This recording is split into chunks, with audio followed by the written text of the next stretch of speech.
Yeah. What's the point in showing up early?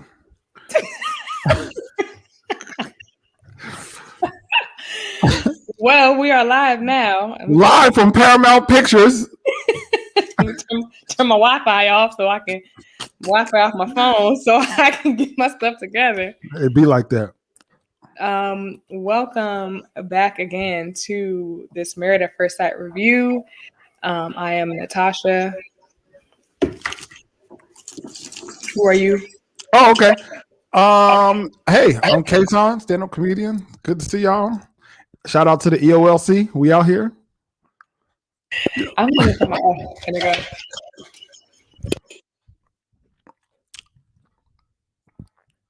go. Uh-oh. Here we go. Starting already this week. I had to get my headphones on because I heard the echoing. So it's all good. We're here. We are here. Yes. Shout out to the EOLC, the Eyes Open, Legs Closed conference. Hey. Asia, hi. What up, cuz? Everybody's gonna be cousin, basically. That's a fact. We got a lot to talk about tonight, cuz. Strap in. We're here. I think the order. I'm gonna switch up the order. I'm not gonna do couple by couple until the end. I feel like we have a lot more to talk about before we even go couple to couple. This week we can finally give our predictions because the honeymoon's over. So I don't think this will be that hard. I just finished watching it literally 7 minutes ago. So really, I didn't get to watch it yesterday. I had to watch it just now. So I'm still kind of processing. Oh, so yours is fresh. I had to stay up late. You know, LA time. I have to stay off social media because people be spoiling it. So. Oh yeah, I don't even follow anything Married at First Sight. So the only other review that I watch, they don't do it till it's like Sunday. So. No, I think you'll be surprised at what I have to say tonight. I don't think so. I don't think so. All right, we'll but if you're in here, like this video, please, so that people can, come in here. And we are going to get started with. Am I echoing to you? And am I echoing to you? No. Okay. Just want to make sure. So we're going to get started. Well, is there anything you want to say before we get started?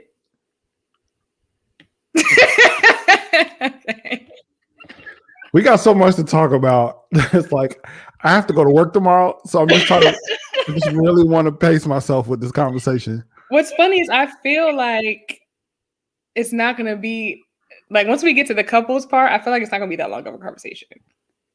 I feel like it's going to be pretty quick. But we're going to start with, we'll just start with group time. We'll start with group time.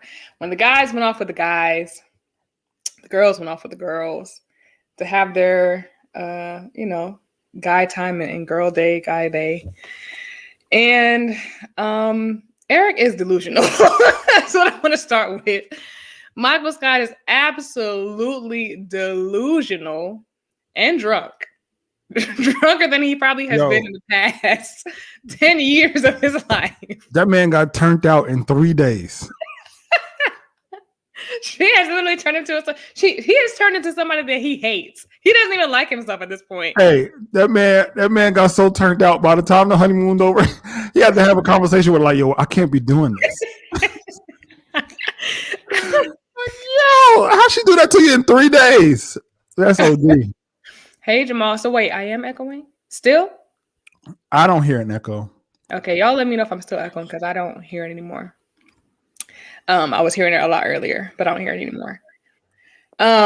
Yeah, he's definitely turned out. Poor thing. Hey, man, you guys, no, things are good with us. We're good and no, like everything that I love about like rain, like it's just nothing made sense. It's like, bro, are you drunk right now? You're literally drunk in this moment. And he's like, no, I know, I'm good. Chris like, you a little tipsy. Like, no, We're great. Vincent said he is chocolate wasted.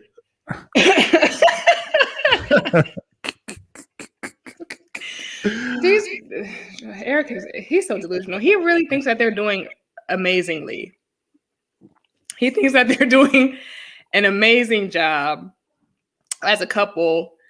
He's like, we have no issues. And here goes Virginia. Yeah, we've had a lot of contention. And she's just listing them off. And I'm like, either he's drunk and doesn't realize that they're having issues, or he's just trying to make it seem like they don't have issues. And I'm not completely sure which one it is. I don't know. I know that man was tossed 3 days. That man started off the president of the Republican National Convention, and that man left Jersey Shore within 3 days. Like, golly. He started off like, I'm a pilot. I can't be like that. She got that man to a Vegas suite, and he was like, no, it's total perfection. Like, yo. And then Jacob projected his unhappy relationship on who, I forgot who he was even talking to, but somebody was saying that they're doing well, and Jacob was like, yeah, I don't know about all of that. I don't believe it. It's only been a few days. Y'all ain't doing that great. It's probably Vicente. I think he was projecting Vicente. Yeah. And he was like, y'all ain't doing that good. It's only been a few days. Like, okay, no, just because y'all aren't doing that good doesn't mean that other people aren't doing good, sir. You know what, though? This is going to be my sentiment for Jacob the entire night. Jacob is a grown man. That man's 38 years old. I've been trying to tell you. He don't have no time for no fuzzy feelings. Like, he know what's up. He like, yo, we just in love. And he looking at him like, it's been 3 days, bro. Calm down. Yeah, he don't got time for it, but he want them. We're going to talk about that later. Yeah. He want them fuzzy feelings. Hey, you got me there. All right. You got me there.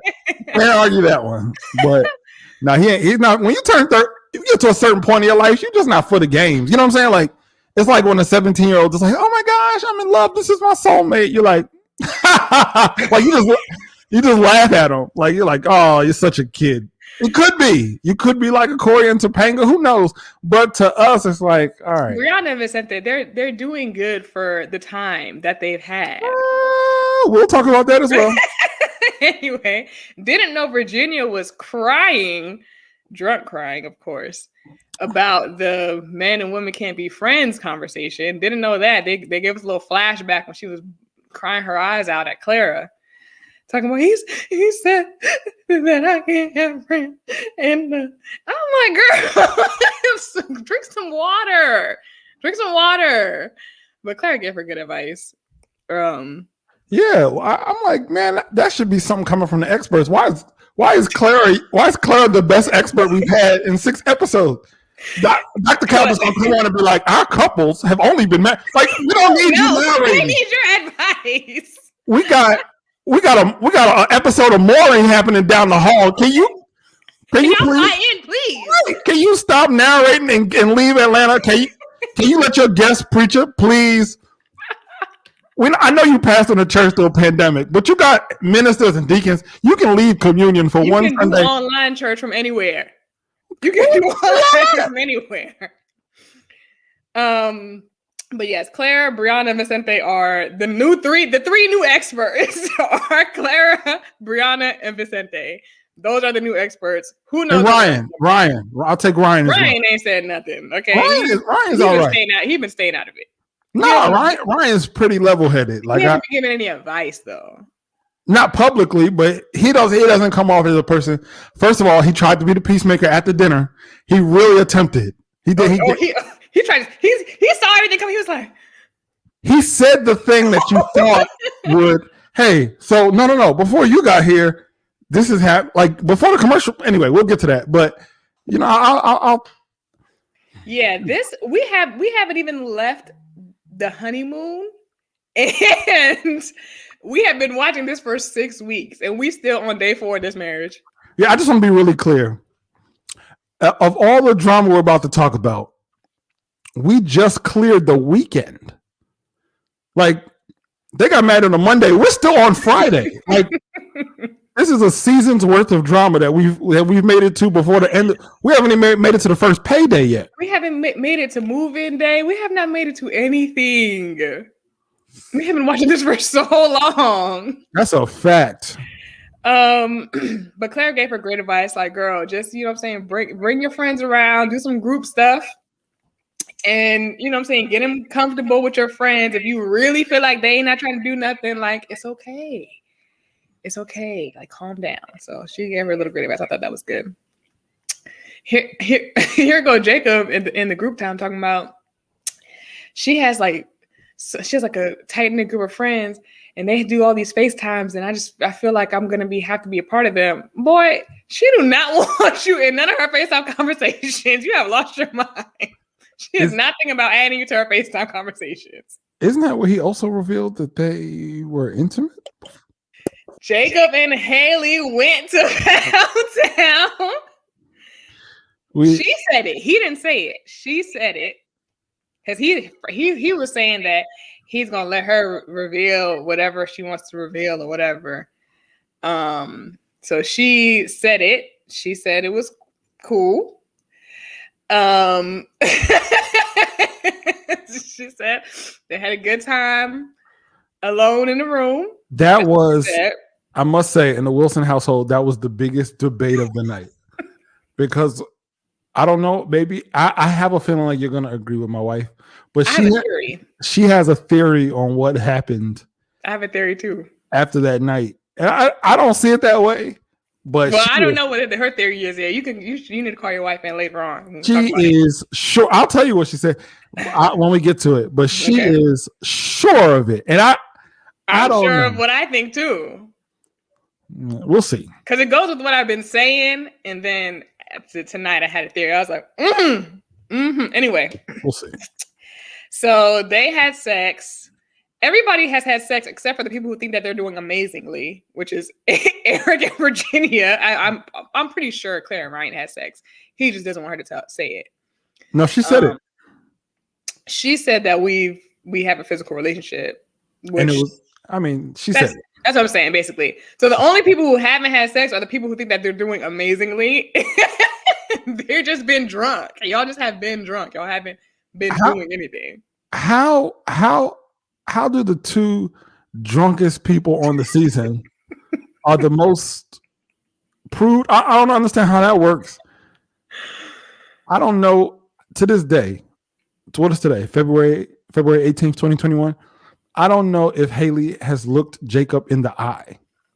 And yet they've crossed that boundary. And yet the people who have a blood alcohol level that would make a great GPA have not. I don't understand it. Like I am. And then they're like, okay, like we get it. Y'all think y'all are really happy. Like where you have issues, y'all clearly need to work on. And they revealed themselves within 0.2 seconds. Episode 6 out of 300. I'm trying to tell you, this season's gonna be like Roots, the VHS special. It's like, oh my goodness, do they ever get to freedom? Goodness gracious. Dude, does anybody ever get to end their marriage at this point? Because we ain't never making it to decision day. And then so they asked Paige how she's doing with everything. And here she go again talking about it can't get any worse than this. Y'all gotta stop saying that. I think the producers are just making her say that for dramatic effect. Y'all know it's getting worse. Like stop getting worse every single day. Every single day, it gets worse for her. She literally has to take that out of her lexicon.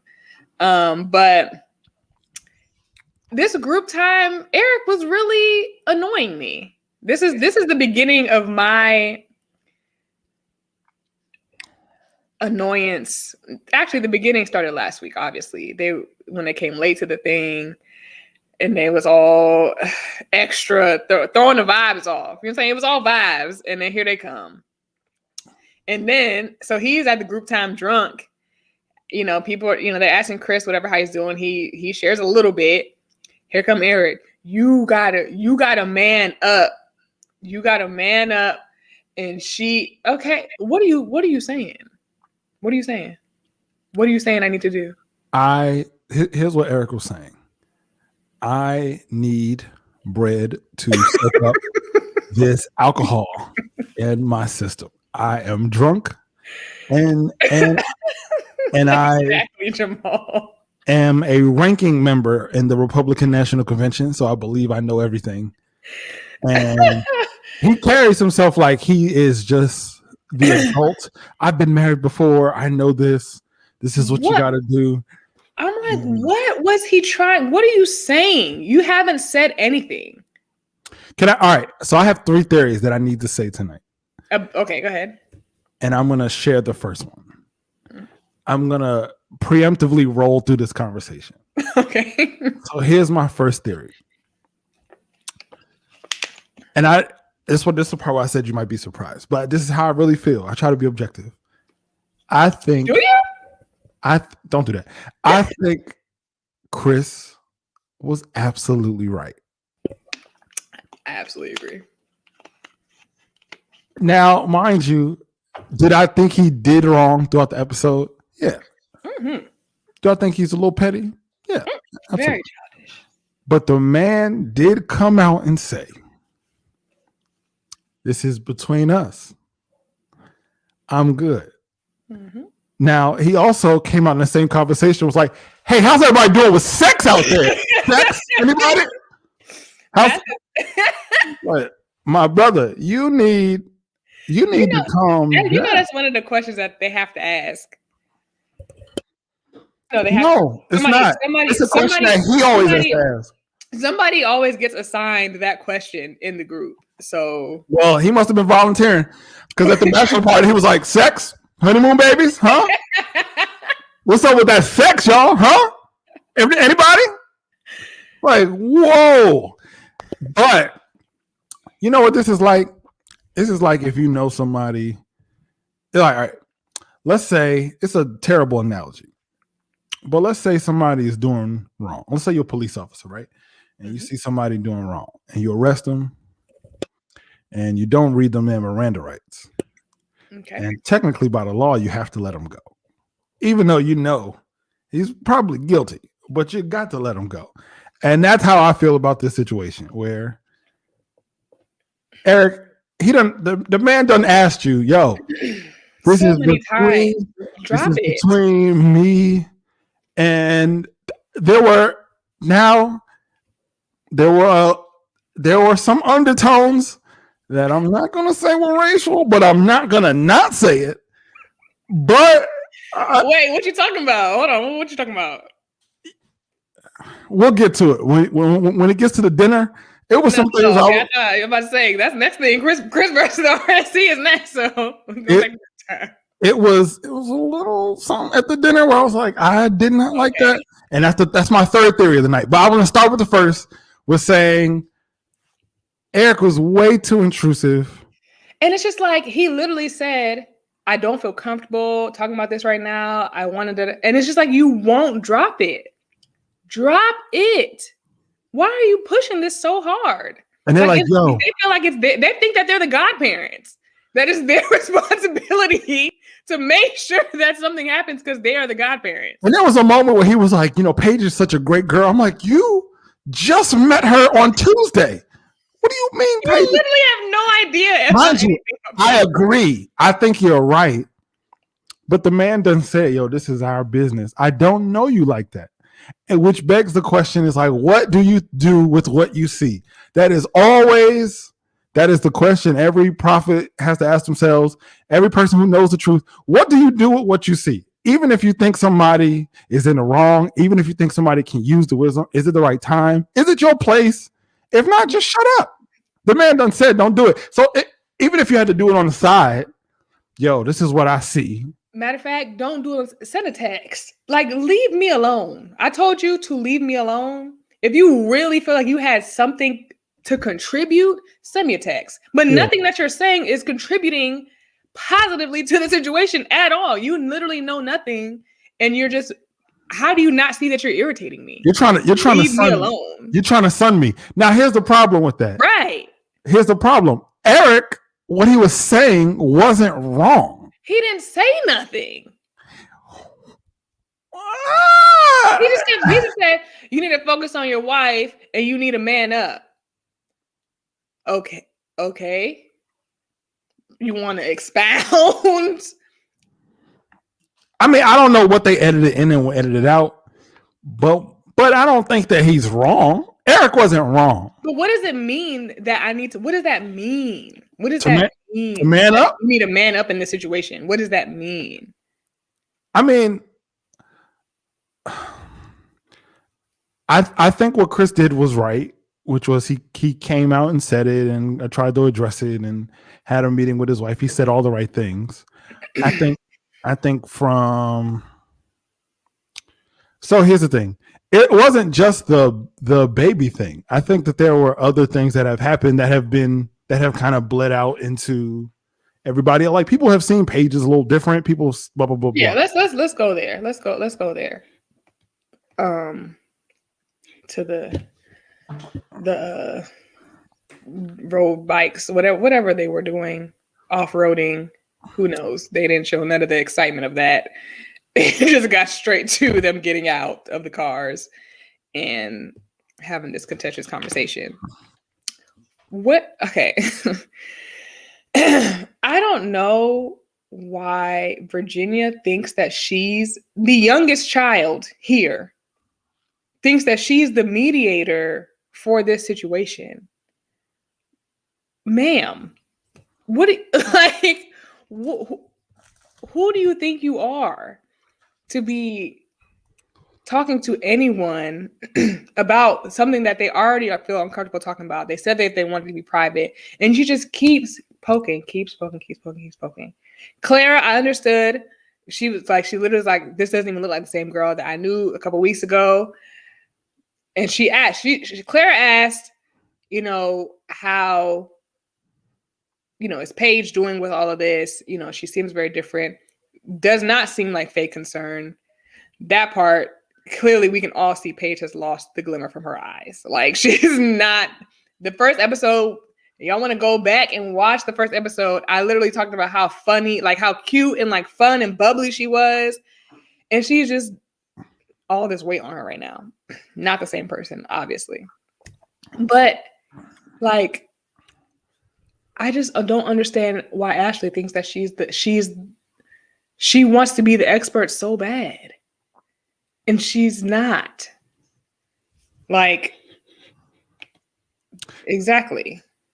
Yeah, she started, her voice started trembling. She was about to start crying. All right, so maybe this is me. I have a question to ask. There were 6 people who went on that AV trip. Where was everybody else? Where was Paige and Ryan? Ryan was gone. You hear me? them two. Hey, they mighty morphed Captain Planet into some Karens without powers combined with Captain Karen, and they Earth, wind, entitlement, privilege. Without powers combined, we are Captain Karen. Because black people know how to mind their business. Okay, they went off. Hey, Ryan went over on the cliff and was like, look at this view, dog. And he was gone. He didn't even come back until he thought a scuffle was going to happen. He said, whoa. he was looking from a hill a half a mile away. He was gone. And them producers are wrong. They try to, hey, Chris, I think everybody's over here talking. Why don't you come over? Them producers set that man up, man. Because he came over and it was a conversation about their support of Paige. Like, we're here for Paige. And she literally was like, she basically told him, I don't support you. Like, she literally basically came out and said, I don't support you. I'm here to support Paige. And he's like, girl, you do not care that much. You're fake. And here's a part of the reason I think you're right in saying that sometimes reading into things can change your ability to be objective, because there are certain things that we know from the editing that they don't know. I would imagine, you know what I'm saying? Like that conversation of Paige and Chris talking in the shower and then the producers telling him to tell her and all of that stuff. Like, I don't know everybody else knows about that. I think I'm sure that they have group chats. Like, I'm sure they have a girl group chat. They Yeah, probably but ask the page questions and stuff like that. but I'm saying from the perspective of like knowing how it actually went. You know what I'm saying? Oh, sure. So to my point of saying like the two Captain Karens, when they merged together, I'm calling them Captain Karen. When they came together, I think they're cool people, but with their powers, combined, they're Captain Karen. So I think Captain Karen felt a sense of entitlement, like I'm gonna tell this kid about his life. I think that not Virginia, Clara. I think she did a better job of just chilling in the cut and having a conversation. But it was just too much. Like the man done already said. First of all, you already know he has a short fuse. You know he's on the edge. It was literally just last night. You know he's dealing with a lot. And you know Paige is dealing with a lot. And Clara said something which I thought was she hit it on the nail.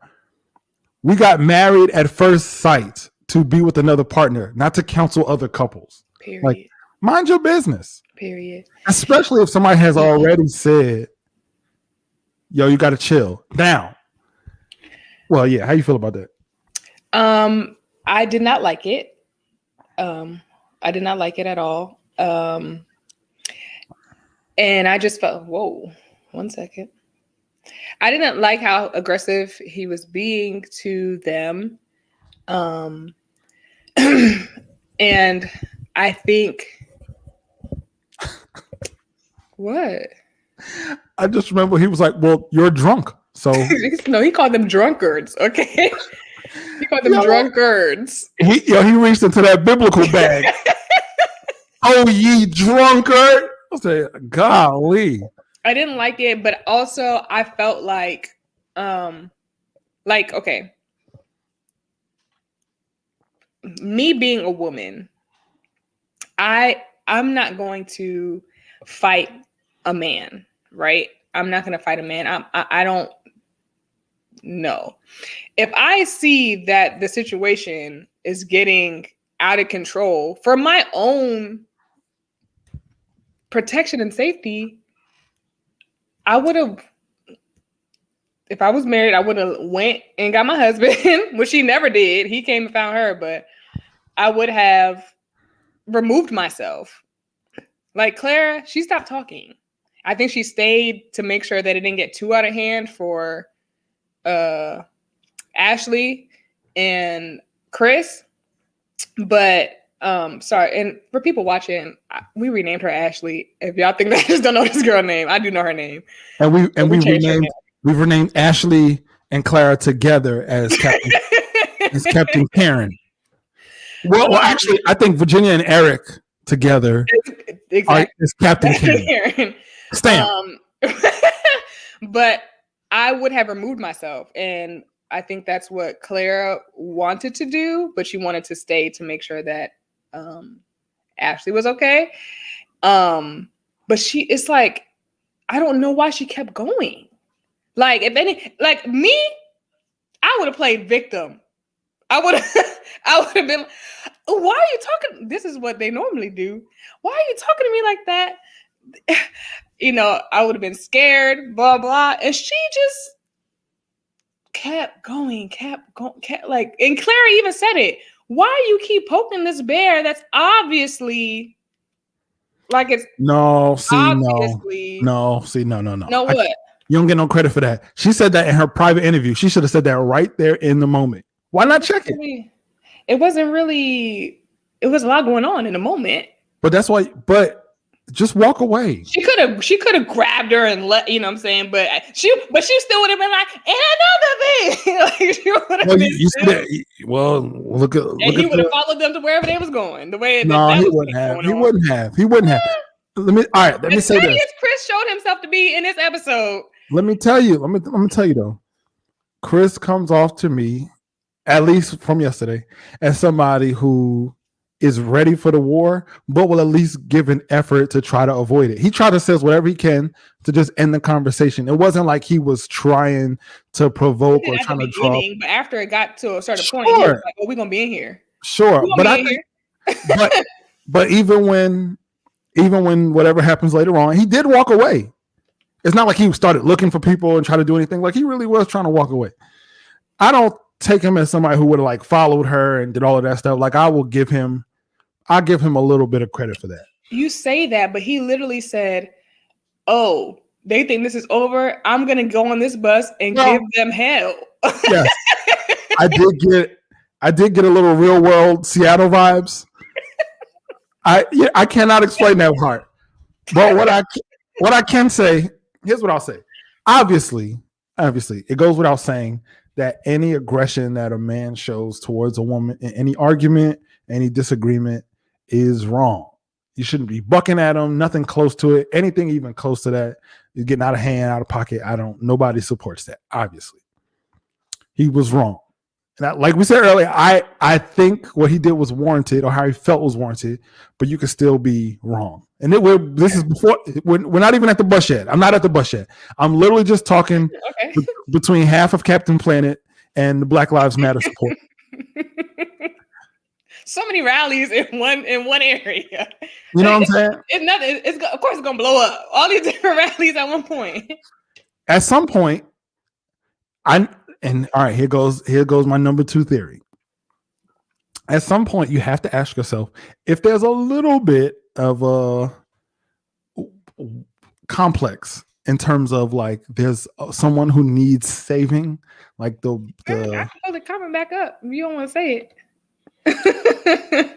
Okay, because I have to ask myself, like, here's the deal. Well, that's why I said earlier, you got to ask yourself what you're going to do with the truth.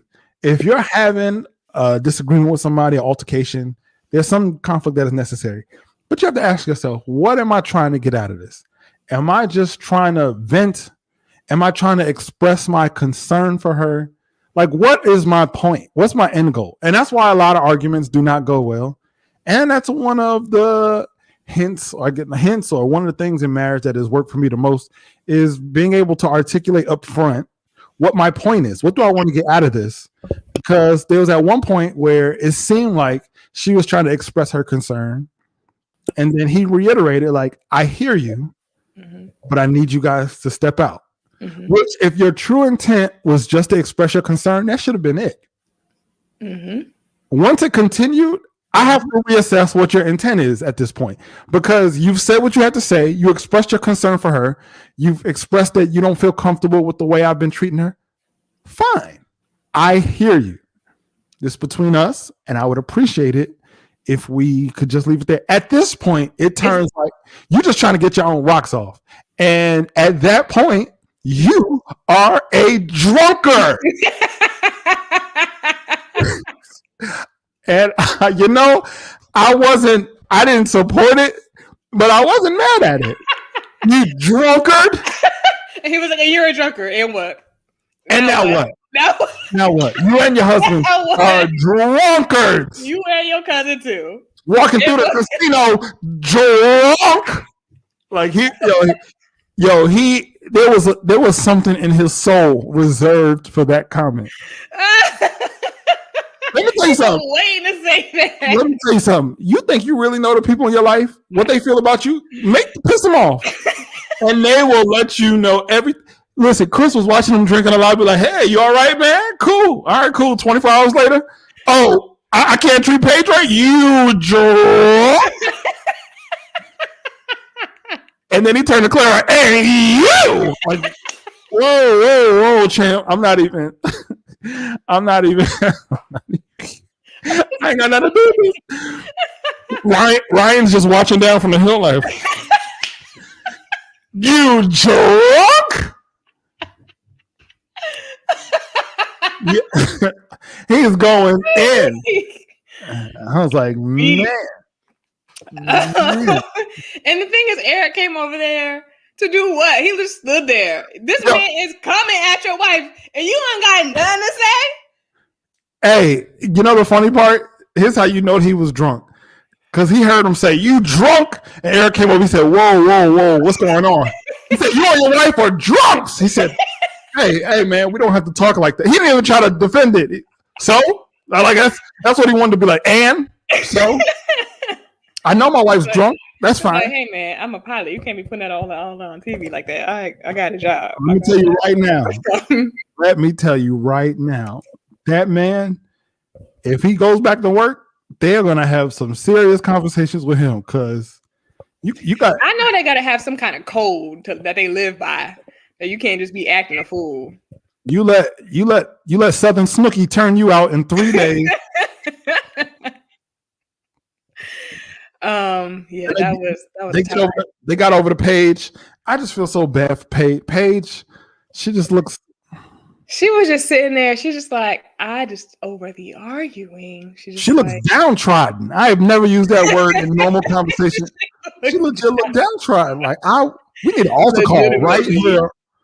I've never needed an ATV altar call before, but I was like, man, Paige really needs some relief. You probably know what was happening. Eric was probably over there ministering to her. You know, Eric be going to church. He was probably over there ministering to her while they was over here having a battle. But so they come over there. They go over there trying to get Paige on their side. Paige, we're here for you. And he's like, Didn't I just tell y'all to leave us alone? And they're like, no, we're not doing anything. Like, no, you're literally doing the exact thing he just asked you not to do. Literally, I just said this right there. That's that Captain. That's that Captain Karen mindset. Listen, he said, "Listen, man, just leave us out of it." And I'm like, okay, bro, we got it. We got it. You want privacy. We need to stay out of it. We're understood. Let's quell the situation. And then they put Paige, because we just talked to him because we need to make sure you're okay because we care about you. We don't care about him. We just want to make sure your marriage is cool. Children do that. Children do that. And Chris came over like Chris, like, Eric, stop. Say, get your hands off me, drunkard. Did that the night before, try to put his hand on his knee. Like, get off of me. We're not friends. You know, I think because it's a show and you think of it as like the cast of Married at First Sight, you forget like, hey, I don't know you. And as much as I would want, I think that there are certain things that Eric said that I agree with, but at the end of the day, it's like, it's none of your business. It's none of your business. And at this point, you can't be the messenger anymore. Leave me alone. But you know who could be the messenger? Dr. Pepper, Dr. Cal. Where, if there were experts, possibly we wouldn't. If there was anyone to help, it would be amazing. Yeah. But, you know, everyone's here by themselves. Then that man said, yo, let me just leave. And see, this is where the third theory comes in. He said, yo, let me just step off so I don't kirk out on nobody. Which I thought was fair. Mm-hmm. I thought it was fair. Yeah. Then Ryan just comes over like, hey, what's going on, everybody? Everybody good? And I was just charging my phone in that bush over there. Everything all right? Everybody want to do some push-ups with me? So then they get on the bus and Chris wants to be childish. Giving a lot of Brandon vibes. I have to go back and watch that season. I didn't watch those seasons. With Brandon and I stopped watching it before they left the honeymoon. I stopped watching because it felt too edited to me, and I was like, "Oh man, he let them have it in the van." He let them have it in the van. Oh, I'm gonna go back and watch it. Yo, I'm gonna tell you when I realized I didn't agree with Chris 100% when he said, "Y'all didn't think this bus ride was gonna be good, did y'all?" Like, oh, y'all thought we were just gonna have a merry ride? You sabotaged the bus ride on purpose? Like he literally said, "Yeah." He said, "Oh, you thought? Oh, I hope you don't think we about to be in peace." Oh my! Okay, okay. This is where it gets petty. Like okay. He was like, "Oh, you want to talk about Mars? Bet." And he went off in that van. And first of all, that's not that kind of space to be doing that. First of all, you're talking about this man's wife. I don't give a F about you. I don't give a F about you. What if Eric had turned around and charged at him in the middle? Like, you real bold to think that nothing was going to happen. You had to know that nothing was going to happen. Well, Eric has them Kevin Durant arms, so he really can't do nothing with those. It's just his arms don't really. I feel like God has some different arms for his body. And out of his parents' disobedience, God gave him somebody else's arms. His parents' disobedience. Who said? Him or his parents? You ever seen that? You ever seen that commercial with Jason Momoa? Yes, Aquaman. He ripped the thing and there was some arms underneath. I think those are I think those are his arms underneath.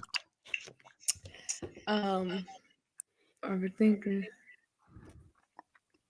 Oh yeah, for sure.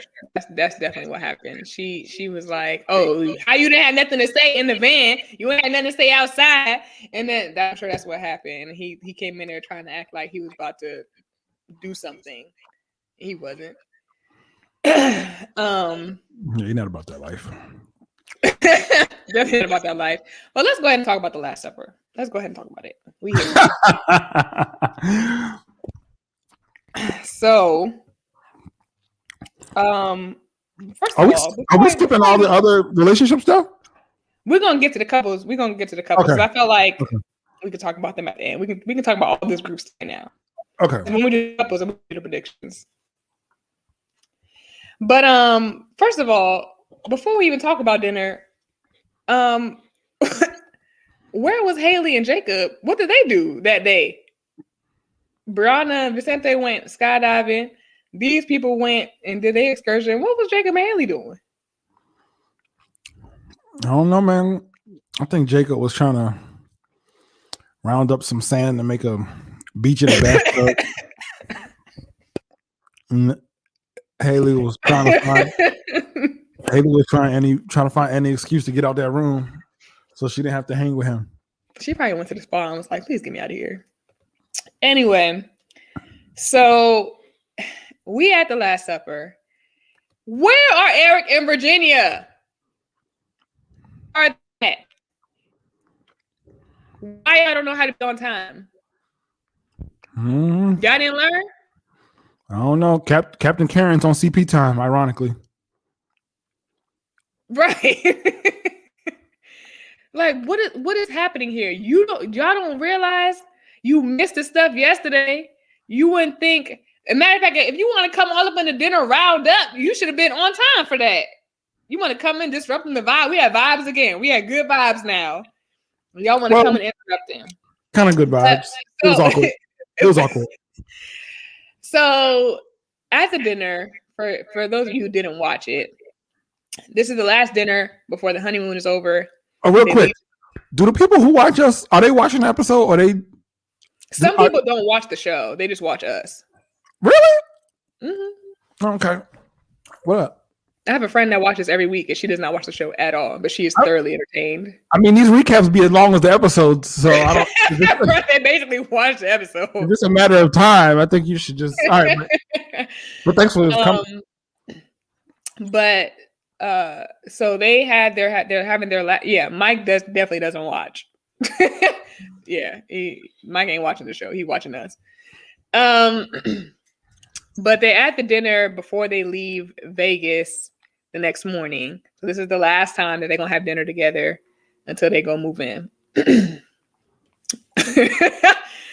And so everybody's sitting there except for Captain Karen, and Chris starts off apologizing to everyone. Repentance all around.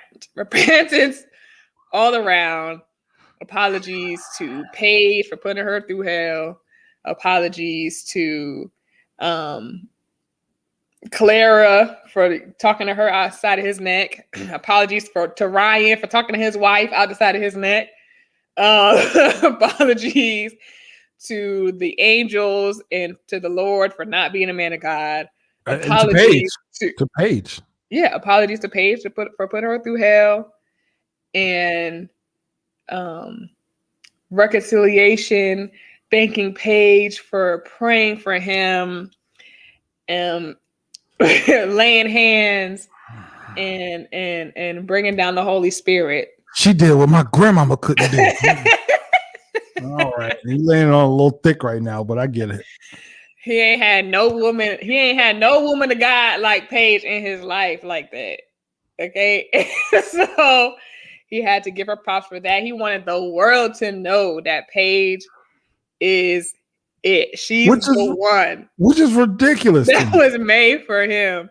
That's so ridiculous. Anybody else. Anybody else could not have done that, and she's just an amazing woman, and she just really knows. She has so much grace, and she has really handled this really the best, and I love her. All right. I love her now. I had to walk off into the bathroom like, come on, man. This altar call has got to end at some point, man. If you don't stop this woman now, I'll lose speech. Like, come on, man. You're doing too much. Yo, you're doing too much. I get it. Yo, you know how I was like, yo, would you be quiet? Because it was like, yo, this whole episode, all you've been talking about is privacy. If you've been preaching privacy, why are you publicly on camera in front of the whole cast apologizing to Paige? Oh no, she needs a public apology. The whole thing. To the whole world. Okay? She needs an apology to the world. Well, it started off with Paige being like, hey, I just wanted to say to everybody. Here's what I think Paige wanted to say.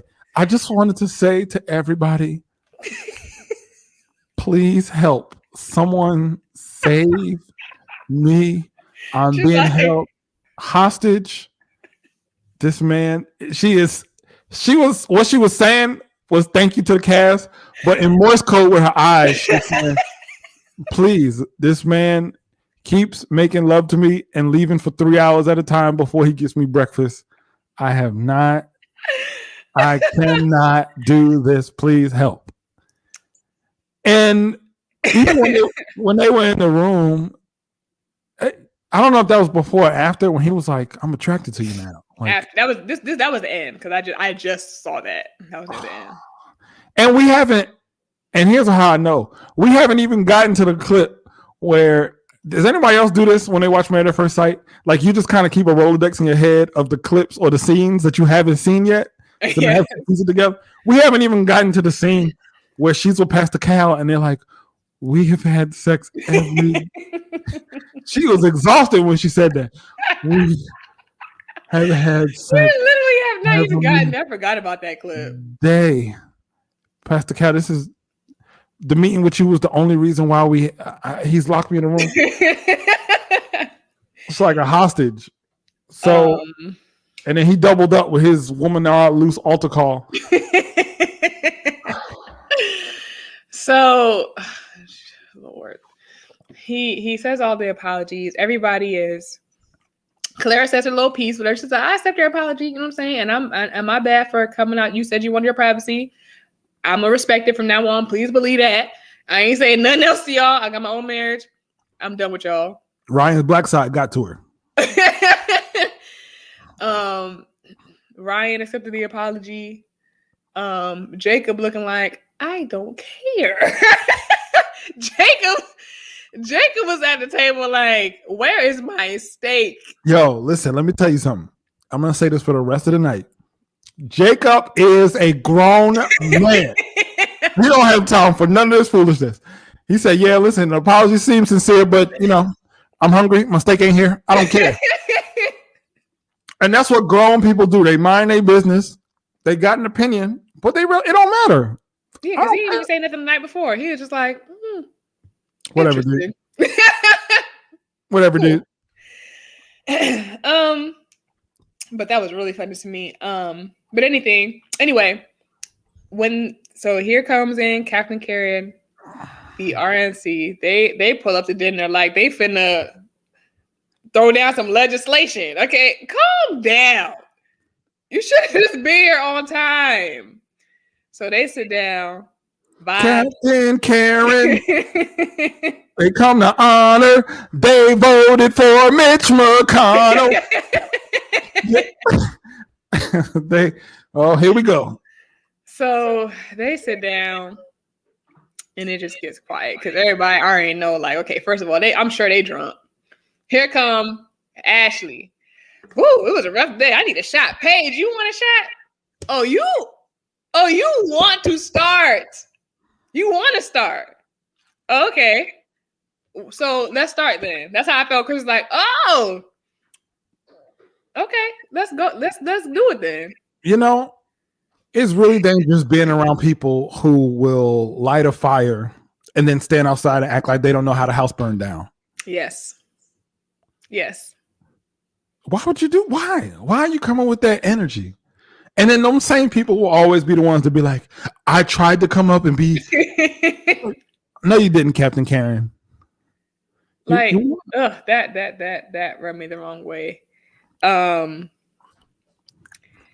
so they sitting there, and then, everybody at this point is, just like they were the night before. We talked about it. We done with it. Okay. We have moved on. It's behind us now. We worried about our own marriage.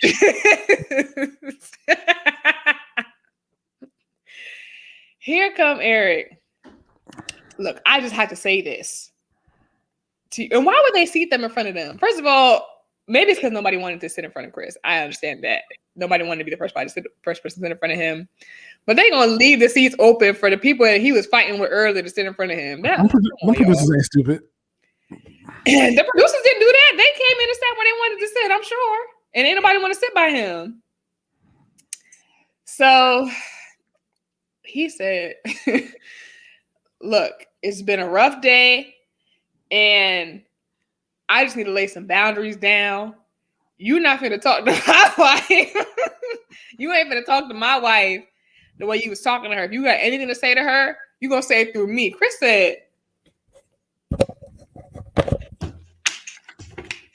I'm sorry. What was that?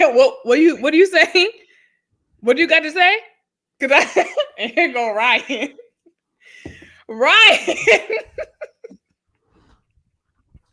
Ryan tried to save the day. Poor thing. He said, whoa. Hey, hold on, bro. Hold on. Because I think you guys are saying the same thing. They weren't saying the same thing at all. No. Because I let's just say this before. Listen, when people be peacemaking, they say anything. Hell, I think you guys are saying the exact same thing. So hold on, wait. Before you got here, Ryan's wording was perfect. Go back and watch the episode. He worded it so perfectly so that he can embellish and technically not lie. Oh, yeah. If Virginia and Eric were there, if Captain Karen was there from the very beginning, he wouldn't apologize to them.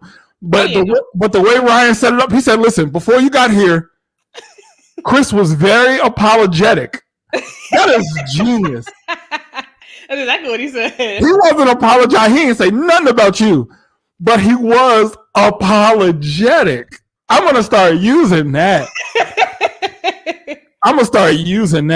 Listen, if I do wrong to a group of people, I'm like, listen, I'm not apologizing to you, but I am very apologetic. And that's all you're going to get from me. To the group. So I think we're in a good spot. I think we all want the same thing here. Okay. I think y'all are saying the same thing. I said, wait, what? What are you talking about? And the funny part about that? Every single person who was watching the episode was like, we saw the preview. We know what happens next. Let's get to it. When's the fight? There's no hope for this situation. Let's get to it. No more commercials. Let's go. Chris moved that water and stuff out of his way. And he said, no, say what you was going to say. Because I know that's what I wasn't about to say. I want to be very direct. I say, sheesh, I can see your fingerprint. He said, I want to be very direct. And he said, don't come out the side of your neck to my wife. You got anything to say to her? You say it to me. He said, Chris said, what the hell are you talking about? And he got up He said it could be whatever, son. It could be whatever, cuz like, it could be whatever. Speak your business, fam. And I'm like, man, Eric, you got to chill out. Eric got them arms. You know when you pass like a used car joint and the arms that be like, them the arms that Eric. I was like, Eric, I don't know. That man got a whole lot of pent up aggression in there. And first of all, Eric never got up. Virginia got up like she was gonna do something. What? What? And Eric's like, hey man, what are you doing? Hey, what are you getting up for, man? Hey, now. What you think I'm doing? You the one talking about if I got something to say, come you, I'm here. What's up? Okay, here's the next theory. The next to last theory. I did not like at that table when Eric was like, hey man, what I didn't like at the ATV is when you seemed like you were getting emotional and we didn't know what you were going to do. You might have fought. And I was like, see, now you're trying you were going to snap. You're trying to project this negative stereotype of African American that I don't like. Don't portray him. He hasn't put his hands on one person since he's been there. He hasn't. Mm-hmm. So to treat him like, hey man, you are out of control. You have an anger issue. You don't know how to control your emotions. Like, don't do that. I think part of that, because the van was over the top. The van part was over the top. He went, that part. Was it though? Yes. He's like, I don't give a about you. I don't give a about your wife. And then he's like, it was a lot. It was a lot to me because I'm like, it was a very kind of close space. If anything goes down, we all right here. Like that was a little. But he didn't say. All right. I don't know. He said, "I don't care about you. I don't give a about you." He's cussing at everybody. That's fine. That's fine. At everybody. That was. He shouldn't have raised his voice. But like he didn't call her out her name. I don't remember. If he did, I don't remember. But he never said like I'm gonna put my hands on anybody. Yeah, you still feel. I felt uncomfortable. I felt like the fight could have happened in the van. The only thing he said, if Eric was about that life, the only thing they said, first of all, they said some pretty inflammatory things to him and never apologized to him about it. Yeah. They never said like we were wrong with the way we handled it. We both could have done something better, which is what Ryan said. I think some things happened. Like, come on, man. I think there were some things done on both sides that escalated the situation, but I think we're saying the same thing here. Is he a mime? No, we not. Minister Ryan had it together. He had his sermon. He was ready to mediate. And the only thing Chris said, which I think was absolutely right, was let me remove myself from the situation. And I think Paige said the same thing, like, yo, let's just go over here. Because I think it's becoming too much for me. Let me remove myself from the situation. No, he was like, Paige, you coming with me or no? She was like, which is cool. Yeah, I can't. But it's not like he stood there and was like, he didn't threaten to hit. He didn't even threaten to hit the guys. He didn't act like he was going to like bucket the guys and nothing like that. Sure. It was just talking trash. So, and he said that he was wrong. And then here comes Captain Karen. Yeah, it was a hot mess. It was just some undertones there that I'm not a fan of. Like, if it was Paige that had done that, they'd be like, black women always. It's like, no. If you do the things to black women that deserve you to be told off, you get told off. Mm-hmm. There are millions of videos online if you tell certain people to put a mask on, like you might get treatment worse than that. So it's just what is the popular stereotype, and I just don't appreciate for him. I had to ask myself, what did Chris actually say? And he was wrong, but I don't think it warranted him to be pictured as like, oh, he's out of control. Who knows what he might do? It's like he might have a baby, but that doesn't mean he's violent. Like, leave the man alone. Y'all keep poking the bear. Yeah, they keep poking for sure. And it's like, whoa, he's doing bear things. It's like, wow. I don't know. But I do have to say that what Eric was saying at dinner about don't talk to my wife that way wasn't necessarily wrong, because he went ham on her and saying, you know what I'm saying, don't talk to her no more.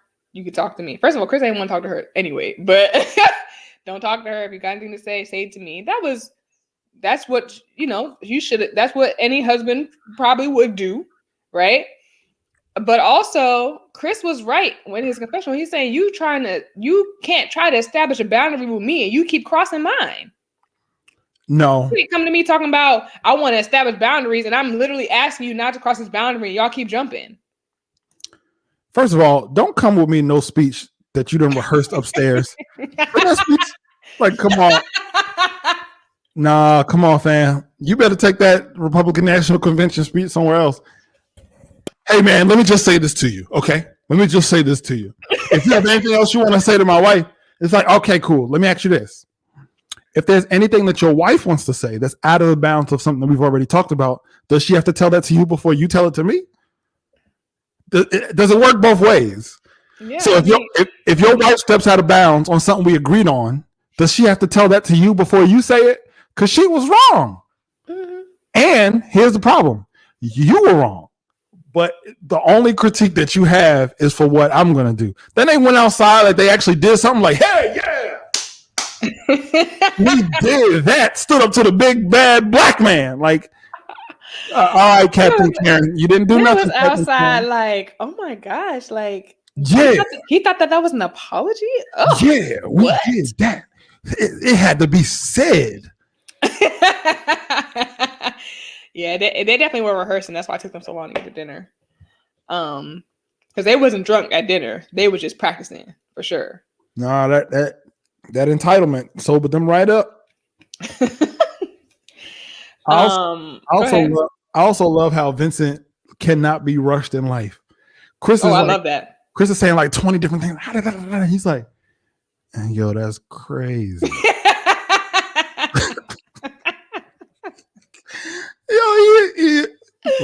Wow. Yeah, you weren't even saying nothing.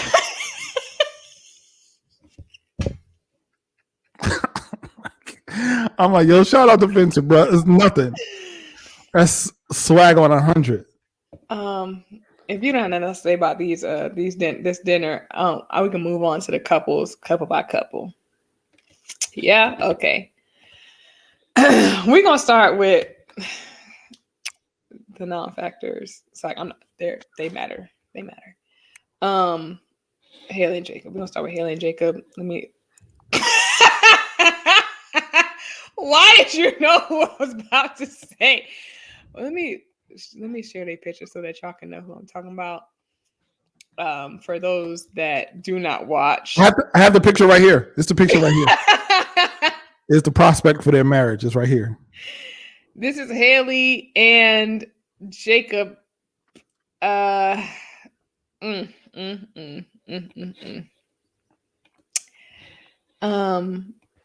Matter of fact, but okay, before we get to that, what did you say, Asia?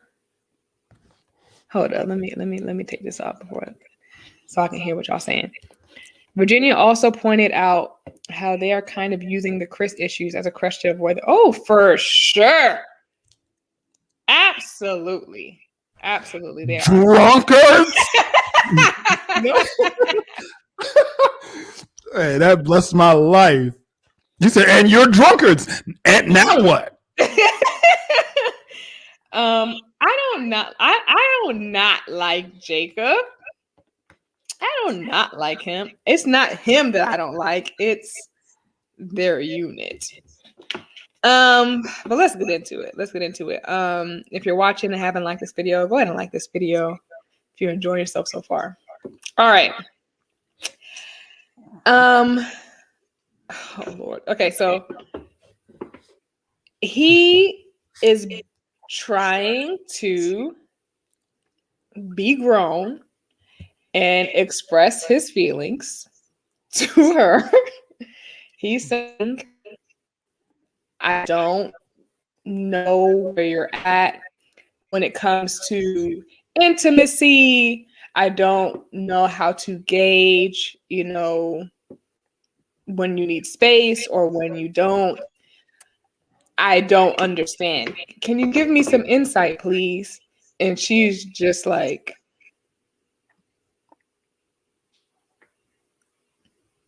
just staring. That's a grown man right there. That's a grown. He is trying to be an adult. He's grown. I ain't got time for all this. I don't know how to read you. Talk to me. Grown. And she's like, hey, Toya. What up, cuz? And she is not giving him anything. I have a theory. All right, can I tell you my theory first? Tell me your wife's theory first. No, that's what I'm saying. My wife's theory. Okay, go ahead. All right, here's what she believes. She believes that they had sex and she did not enjoy it. And Jacob is no longer in the running for her heart whatsoever. She believes that they got drunk and had sex, but Haley was sober enough to understand that she hated the experience. And now she is no longer attracted to him whatsoever. That is her theory. Okay. That the light switch turned off after they were intimate and she realized there was nothing there for her. Okay. That is her theory. I do not agree, but she is very, very sure of that. That can be, that's a theory. That is one good theory. I won't say it's wrong. I'm not saying it's wrong at all. It could very well be true. Do you have a theory about it or no? Yeah. I think the first time she said, hey, so what do you like to do? He was like, I don't know. I have a man-made beach and a pool and a sauna.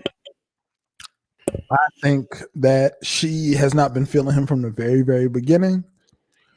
And I will tell you my ultimate theory about Haley. And I am 99% sure in my heart. This is. I just wonder if it's the same as mine. This is my cold theory about her. And I think I've said it in one of the previous episodes. I believe from the very beginning, Haley wanted a wedding. She did not want a marriage whatsoever.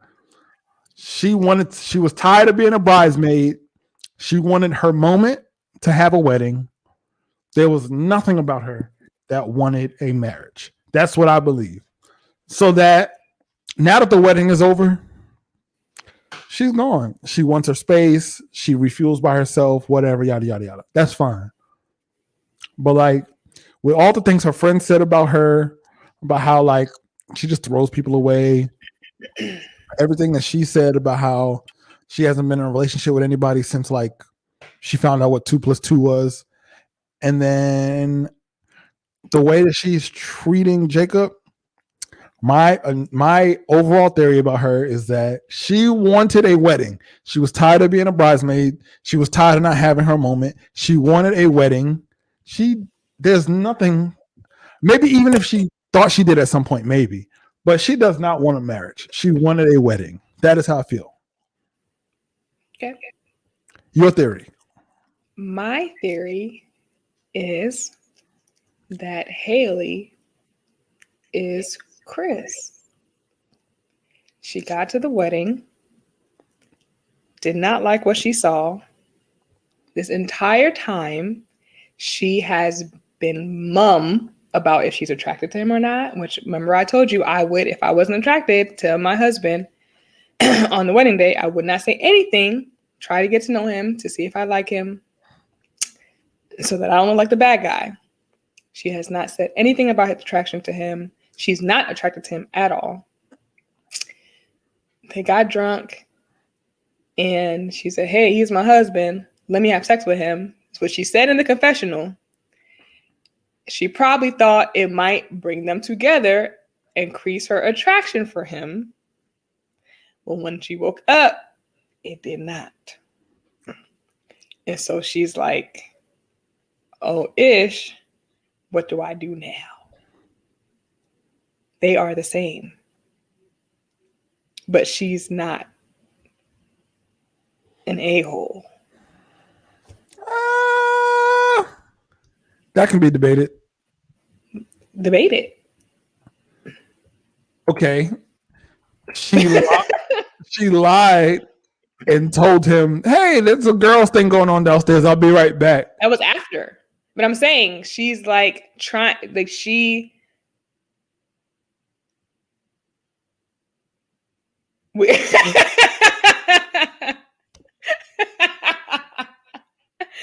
No, we're not saying the same thing. I'm saying... No. Listen, I think you guys are both saying the same thing. I am very apologetic before you got here.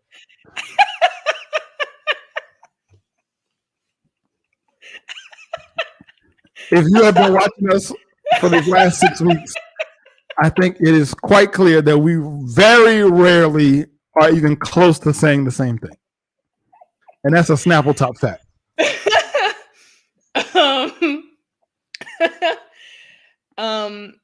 Yeah, I think, after, she was like, let me have sex with him. Maybe that'll make me like him more. I enjoyed this little dinner with an aquarium. Let me have sex with him. Maybe I'll be more attracted to him. And she has sex with him and she's not more attracted to him. Did not work. And now she don't know what to do. He said she be on FaceTime with 15 of her friends. Yo, I'm trying to tell you, Jacob is a grown man, dog. The older you get, the more you just cut out the stuff that's just not for you. My man came out and said, "Yeah, she be on FaceTime with 15 of her friends. I hope she don't think I'm about to be hanging out with them." I'm like, yes, just be grown. The thing is that if he thought that she was going to want him to participate, he's reading her completely wrong. What? I think she actually has a calendar in her phone counting down to when she can be done with him. She's like, yeah, I think that's my theory is that Haley and Chris are going through the same thing and she's being quiet about it. Yeah, what y'all think in the comments? Asia, Jamal, BM. Can I ask you a question while they're commenting? Mm-hmm. What do you think she would have wanted out of somebody? Like, what do you think she wants that he isn't or is? Somebody who has something in common with her. Okay. They have not one thing in common. Not one thing. Not one thing. That's a fact. Like, I'm literally trying to go through the recesses of my mind to remember if there was like a light bulb moment somewhere. No. I think she would have been happy with Brett from last season. That's so crazy that you say that because she literally just Asia, we be saying the same thing. All right. Yeah. You got, which I think you guys are saying the same thing. I think that's her. I think that's closer to her type. I don't even know if it's that's a homebody that but just somebody who has some. He's so quick. It's fine to be quirky, right? Quirky is good. People like that. You are only quirky. It's like you don't got nothing. I knew you were gonna say that. Go ahead. No, finish. Because I knew you were going to say that. And I cannot disagree more. I mean, he's a regular guy. But like, he's only trying to, I think he's trying to impress her with his quirks instead of like trying to show her like, I'm regular too. Watch me eat these raw onions in front of you and want to kiss you. But here's the thing, right? Here's the thing. That's what you do when you're comfortable with somebody. And here's the thing about Jacob. And I keep trying, you underestimate this. Jacob is Paige. If you say Haley is Chris, Jacob is Paige. Yeah. He came into it. I'm married. I'm gonna put my wall down, even if that's not what I normally would do, because this is my wife. So if Haley is Chris, then the parallel works perfectly because Jacob is Paige. Like, I'm married. I'm gonna be my full self with this person, regardless of what my normal process would be dating with somebody, my normal progression of comfort. I'm just going to be that up front. And you can think that he's quirky, but that man was doing all types of I wear pink thongs or whatever. But when that man said, "Hey, what we doing here? Huh? Because something switched." So tell me what's going. He turned the cork off. Then I didn't. The grown man came out. You're right. Because he's a grown man. But the only thing about that parallel is that Chris has told Paige what the issue is. The issues are the different things that is making him act that way. But Haley is not saying anything. She's not giving him anything to go off of. So he's just like, what is it? As opposed to her telling him, I'm not attracted to you. Her telling him, I thought sex would make me more attracted to you, and it didn't. He's just kind of like, I'm in the balance. You know, I don't think Haley's 100% wrong here. And here's why I say that. Wrong for what? Not telling him? Yeah, we just literally had a so technically is this our Valentine's Day special? Sure. Happy late Valentine's Day, everybody out there. We just had a conversation on Valentine's Day about this, about how something that I'm growing in is being able to communicate my raw emotion, because I always believe that if I try to make the situation better in the moment, that makes the situation better. And even if I feel it, it's still going to affect the relationship. And I think that's their problem. I think she's just trying to make him feel good as she deals with her own emotions, not knowing that he's going to feel her energy anyway. Like he can clearly tell something's not right. And even though she's like, yeah, I just need my space. And she's saying all the things she needs to say to make her feel like she's giving him what he needs so that she can figure it out on her own. But she is quite possibly digging a deeper hole and sending mixed signals to where she's saying one thing, but he's feeling something different from her. And I understand that, because that's something that I do, but it's very dangerous. But you can tell that man, he does not play with her no more. He does not have he put his wall. It takes a special person. And that's why I said Jacob is so cool. It takes a special person people are like, oh, he's so quirky, he doesn't talk. It takes a special person to take your wall down and be vulnerable without even knowing the consequences of it. And that's what he did. That's what Paige did. That's what a bunch of people have done in this. And it seems like those people always get burnt on this show. But when it was time for him to be like, he ain't had no pink thong on when he was like, yo, what we doing? Because you know what I'm saying? We got drunk. I put the steak and egg down for a second so we could be intimate. And you're giving me mixed signals. What's going on? Because I can't do this. He wasn't quirky then. That man, he was straight to the point. I think she was taken back. She was taken aback, if you will. But she still was kind of like, I said what I said. So, but I will say one thing she said, which I feel like they did not delve into, was she said, I don't feel like we're having conversation that makes me feel a deeper connection. Mm-hmm. And I feel like that was a missed opportunity for them to talk about what they needed or how she needed him to open up to start building a bridge between the two. I was like, man, that was a missed opportunity. Because she said, I also think that the deeper connection would come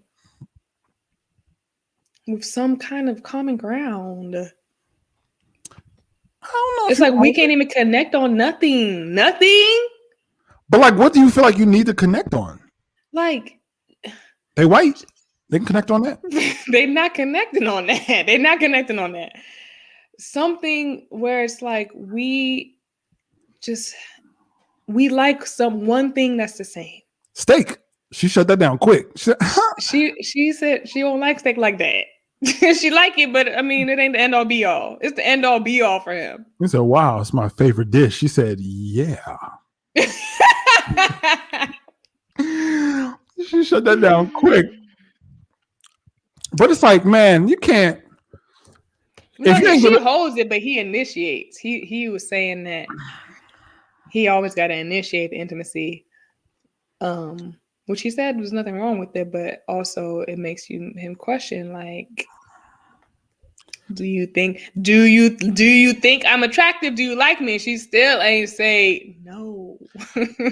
But you can't give somebody nothing, then have sex with them, and then go back to nothing and That's be what I'm like, trying to tell you. She's Chris. I'm trying to tell y'all.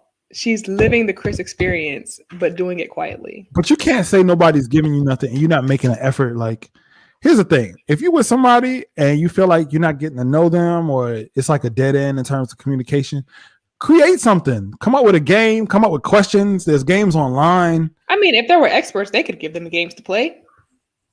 I don't even know, man. When there used to be experts on this show, they used to give them games all the time. But it's a different show now. This trying to turn into I Love New York, and I'm not here for it. Right. Oh, that's Earl.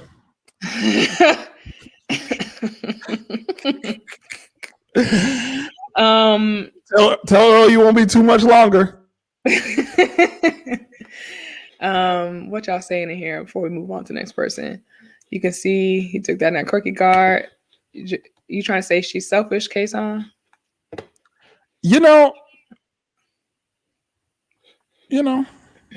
Okay. Yes. Yes. Yeah. She. The thing is, I think that she's not communicating it because she doesn't want to anymore. I agree. I don't think she genuinely desires to know him better.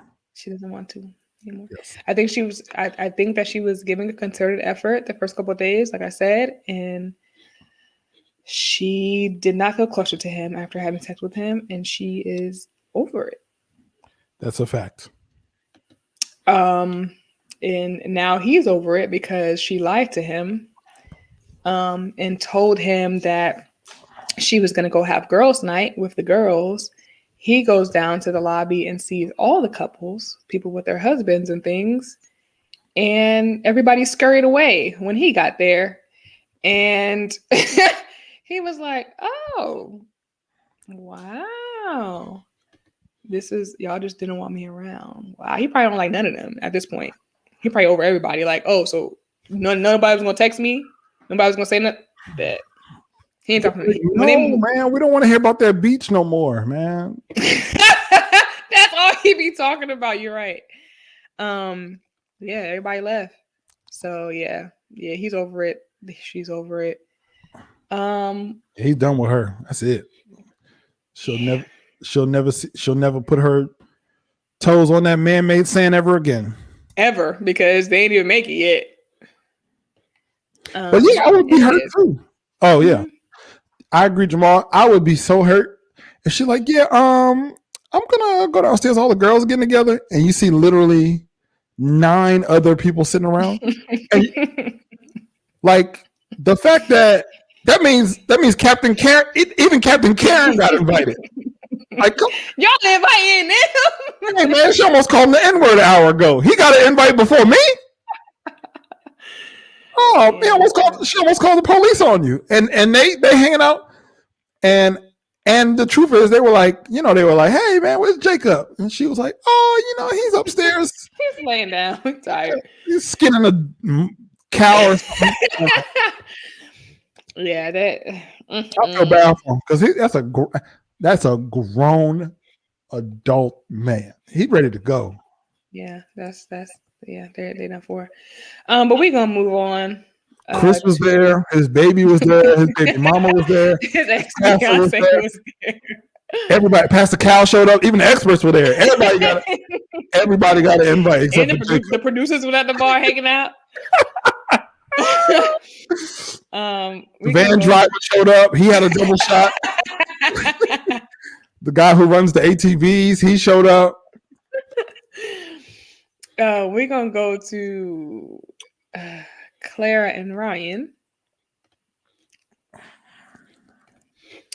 Clara and Ryan, these lovely folks here. So, they keep bringing up this never been in love situation. I was trying to find out.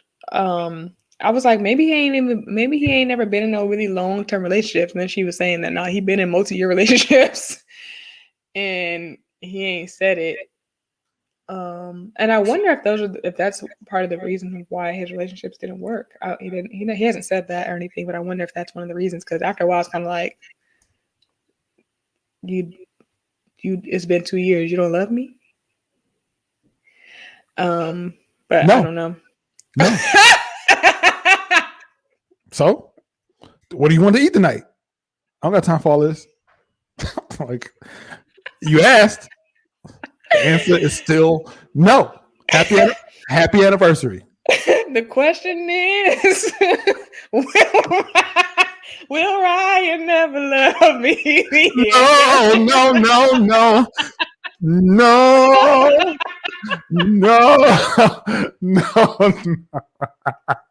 Hey, that's funny.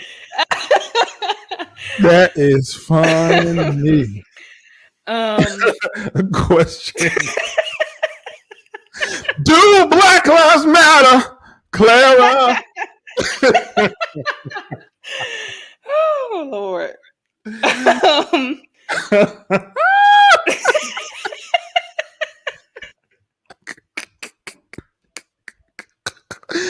The question is, how soon will Clara get discouraged by the fact that Ron never say I love you to her? Soon.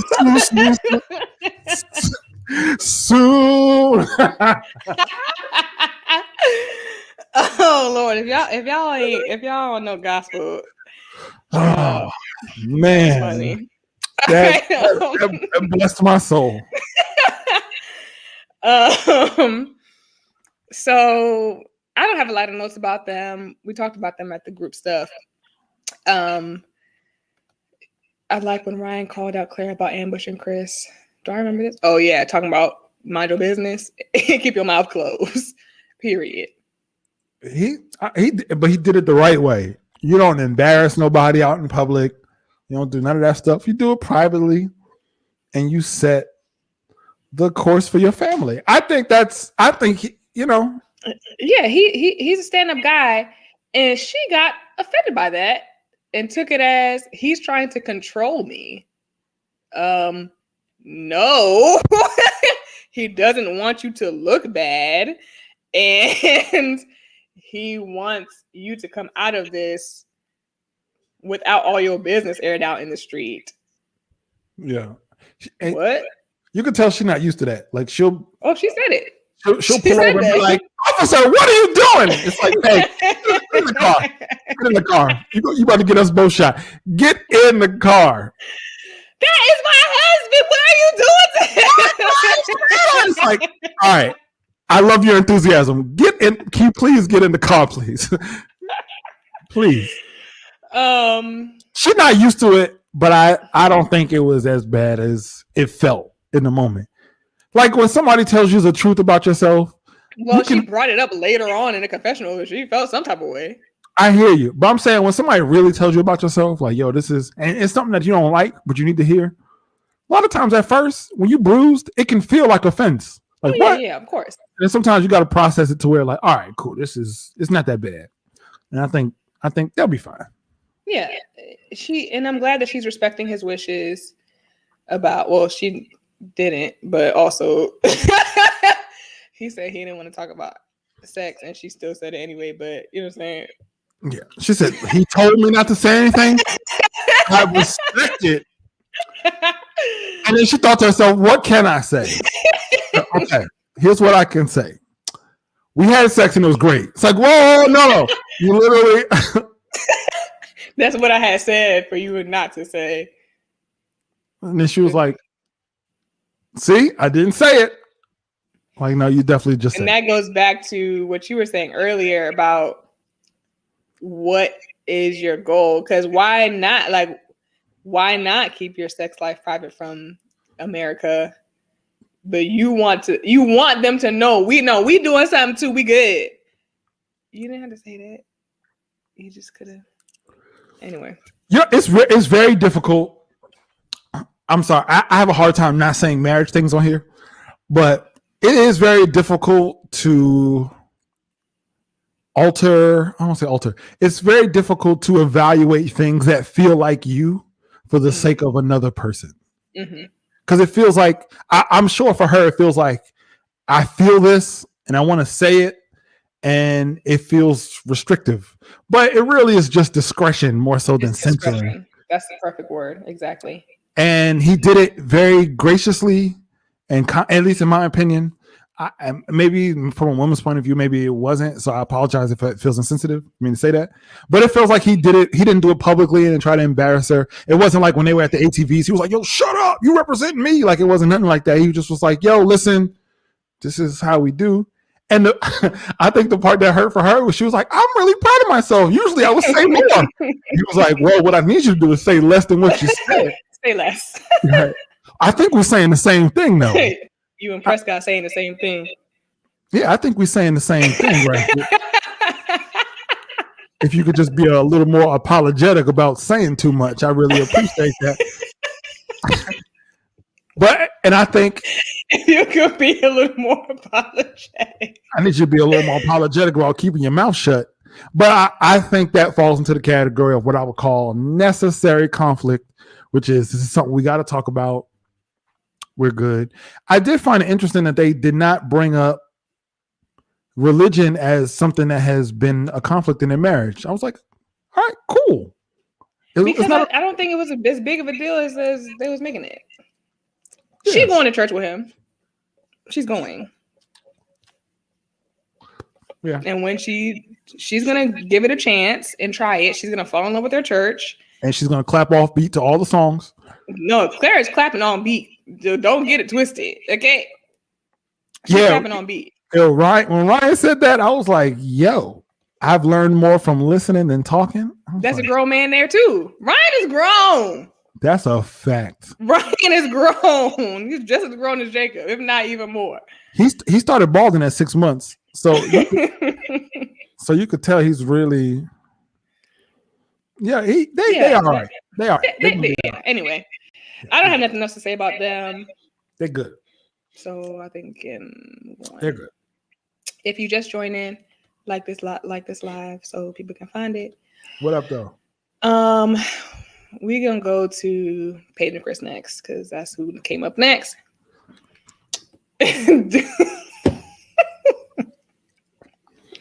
Let me pull up Paige and Chris so y'all can know. Everybody knows. Look, y'all.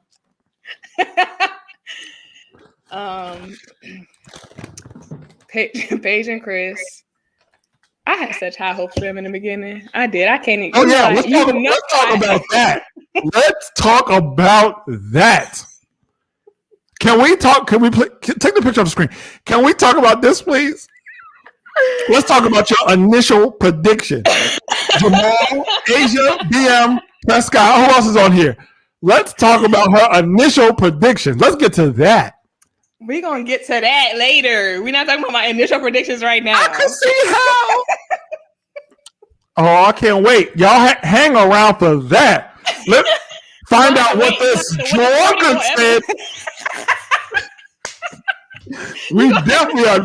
Now, I need you to be a little more apologetic about that ridiculous prediction you gave us. We were saying the same thing. No, we were not. We were not.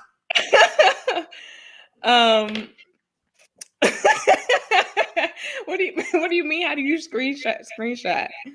Anyway, what was I about to say? You're going to have to wait 20 more episodes before anybody gets to hang me about my initial predictions because this season is going to take at least 50 episodes. But Paige and Chris. So I don't know if it was the morning time, whatever. She came out in her cute lacy outfit. I said, oh, I need to get one of those. That was cute. And she... Okay, I didn't see that one. Okay. Oh, they have a screenshot of our predictions. That's why Jamal said it. That's fine. I can go get a screenshot too. Oh no, we got it. We're gonna pull it up at the end. I think she got the screenshot. We're gonna pull it up at the end, and then I don't even think you should be. I don't think you should be allowed to do your predictions because they were. I'm sorry. Go ahead. I've been wanting to redo them for the past 3 episodes. I've just been waiting. What do you mean no one could have predicted this foolery? I predicted it. Because at the beginning. Tasha. What I Tasha, specifically said, wow. was, You about to be on your Ryan tip right now? Go ahead. what I Blend it. specifically said was, if he can get over not being attracted to her, they would have a great time because they match up in all areas fundamentally and foundationally, and she is everything that he wants if he can get over her looks. That's Jamal. what I said. Jamal. That's what I said. Run it back. Go back to the first episode, the second one, episode 0, episode 1. That's what I said. All right. If I said something different, roll the tape. Don't worry, I will next Thursday. Don't you worry about it. I got you, Jamal. We're gonna figure out a way to get your screenshot on camera. Jamal, you know my email. Send it to me. Send it to me in your comments. I'm gonna put it up here. There you go. Come on, Jamal. Let's get it. Yeah, Jamal got my email. I've been waiting for this moment. Let's start. Let's get some fact checkers in here. Anyway, so it starts off with them about to eat breakfast, whatever. She in her cute little outfit. He told her she looked nice, and she's like, "Oh, thank you." And then they was eating. Then they started talking about, she's like, he's like, "Are you ready to move in?" She's like, yeah. They start eating breakfast together. They just get lunch because breakfast is not a good meal for their relationship. She says she's excited to bring her dog into the house. And, she's like, "Are you excited to meet my dog?" and stuff like that. "It's my baby." And he's like, "I mean, I guess I could do without a dog. Is the dog going to be chewing on my shoes? Because if the dog's going to be chewing on my shoes, the dog has got to go." And she's like, "Are you going to, take the dog out for a walk and stuff?" And he's like, "No, that ain't my dog." Sir,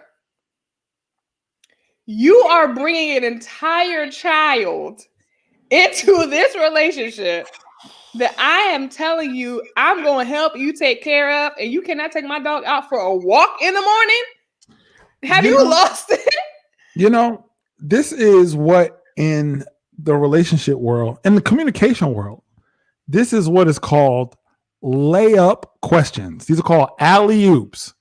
These are very simple questions that you just are supposed to say the right answer to. When my wife asks me some questions, no. But you recognize the layups when they throw them to you. You excited to meet my dog? Yeah. That's what you're supposed to say. Who cares? Just say yes, because this woman is accepting a baby.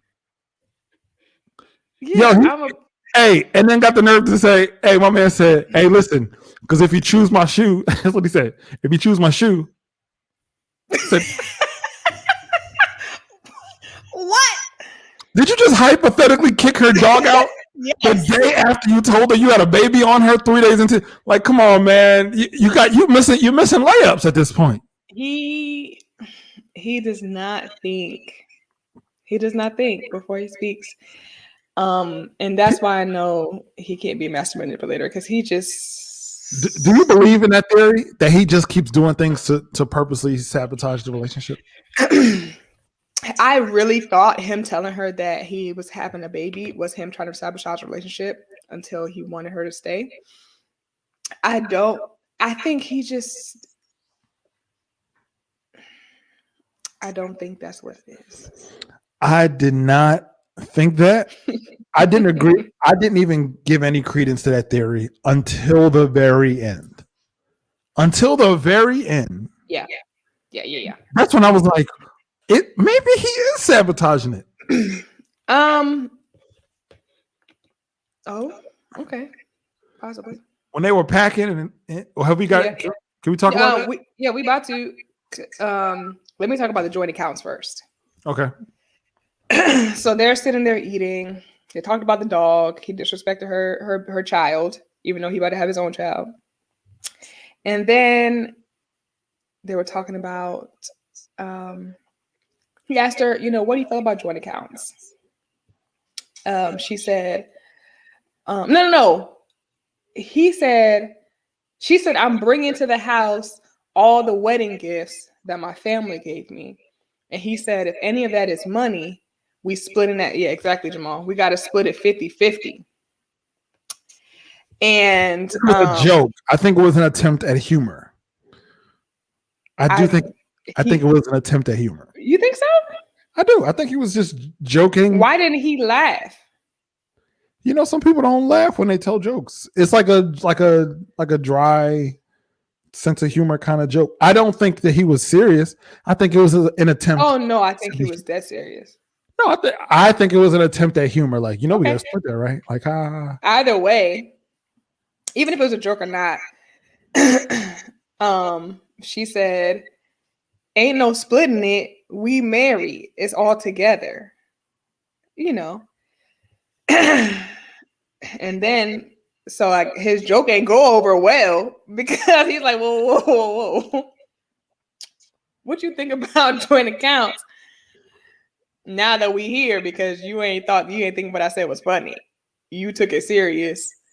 What do you think about joint accounts? And she said, I don't think he was serious. Okay. I did. But either way, made me laugh. It got either way, it got serious. And she said, we're married. We at least need to have a joint account for the bills. Then she said that she makes like a third of what what'd you say, Jamal? She said, I make like a third of what you make. And he was like, nah, you make a quarter of what I make, which I thought was interesting considering the information that we know as America on the outside. But anyway, and then she was still like, I need to contribute my little quarter. But in my head, I was like, well, if it's just so if you want to do percentages and you only contributing a quarter, do you need the joint account? Because you just go buy the groceries, girl, and come bring them back, and he's gonna use his percentages to pay the rest of it. And he said that he don't believe in joint accounts, and then she was like offended by that. She was like, I don't care about your money. But we already know he's scared that somebody gonna care about his money, so he don't want to have a joint account. It'd probably be beneficial for him to have a joint account because we know that he don't got no money for real. But these are just layup conversations. How do you feel about joint accounts? I just had a baby on you, so let's talk about it some other time. Like, why? This is for us. We get an episode every Wednesday, but to them, this is like 5 days. Yeah. In 5 days, it's like, oh no, we can't have no joint accounts. Like, why? I mean, I guess in the spirit of being honest and upfront and transparent is fine, but she definitely makes at least $60K. I think she makes more than that. Plus she has rental property too, don't she? And she got money. He said, I'll make sure you have what you need, but that is what he said. Yeah. That is what he said. He's just digging a hole. It's like, anyway, let's go. I just accepted your baby yesterday. Yeah, yesterday. Last night. And then had sex with you again. And he's like, oh, no. You ain't going to JCPenney's with my money. You think she shot at JCPenney? I mean, I'm not saying, no, I'm not. That's what you said. The views of the life of I don't care. Don't reflect the views of I ain't got a chance to say it. You got to turn the camera off when you do it. See, you ain't even used to it yet. One of these days it's gonna be real. I'll show you because you haven't made it through one episode without saying something that might get me canceled. So so go ahead. We can talk about the packing. Go ahead, say what you got to say. About what? After everything happened, the Last Supper, all that stuff, they are packing to go home, and she's asking about conversations that he's had with the alleged baby mother. And he's telling her, yeah, they've had a couple conversations. It's only been 2 days. It's only been 2 days or a day and a half, 2 days. Go ahead. I guess my overwhelming question for Paige is, what would you need to hear to end this relationship? The man had a baby yesterday, and the next day, the man just found out about the baby 2 days ago. Yeah, 2 days. Mm-hmm. For us, it was 2 weeks ago. So we're like, oh, this is crazy. Today is Thursday. On Tuesday, he found out he had a baby. And then by Thursday, he's like, I love her. So yeah, there have been conversations about getting back together. And then she's like, you had conversations with her about getting back together? He said, whoa. I didn't say the conversation was with her about getting back together, but there were conversations. But we're saying the same thing. All right, now I think we're saying the same thing. You're saying the same thing, champ. I think you might need to be a little more apologetic. You're losing this one. You lost me, because I don't know what you're talking about. What you mean? That's the one thing you don't say to somebody who is accepting a baby from a man she just met a week ago is, I still love my ex. Not even a full week, by the way, but okay. We talked about it. It was 2 days ago. Which to me would beg the question, we've been married. We've been in this hotel. It's quarantine. It's COVID out here, so we ain't been out crazy. When would these conversations have been had? That's a tough conversation. And my wife, as well as a lot of people in America, was somehow yelling at the TV, trying to coach her through telling him that she was done. And somehow, whatever God she prays to told her to yes. And I don't know what it would take at this point. I really don't know. I don't know. That's all I have to say. I honestly do not know what it would take. How do you feel?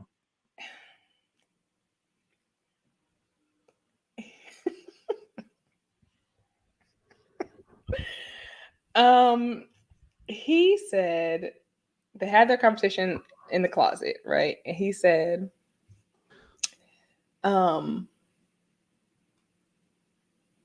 she asked him if he was talking about, what I've been trying to think, would I want to raise my child without both parents in the house? Like, would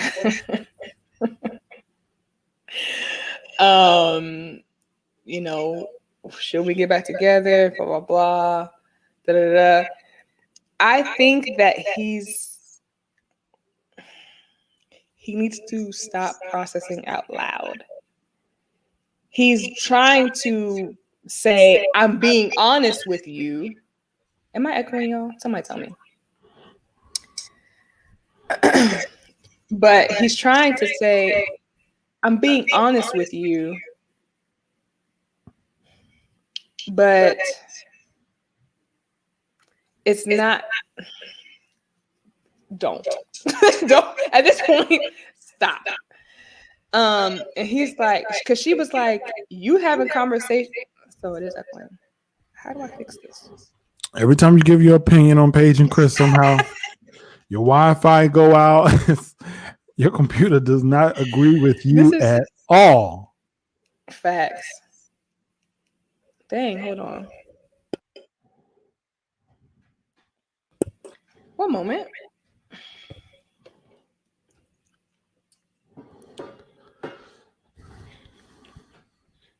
The Wi-Fi of Telltale Tasha does not necessarily reflect the Wi-Fi. No, I'm joking.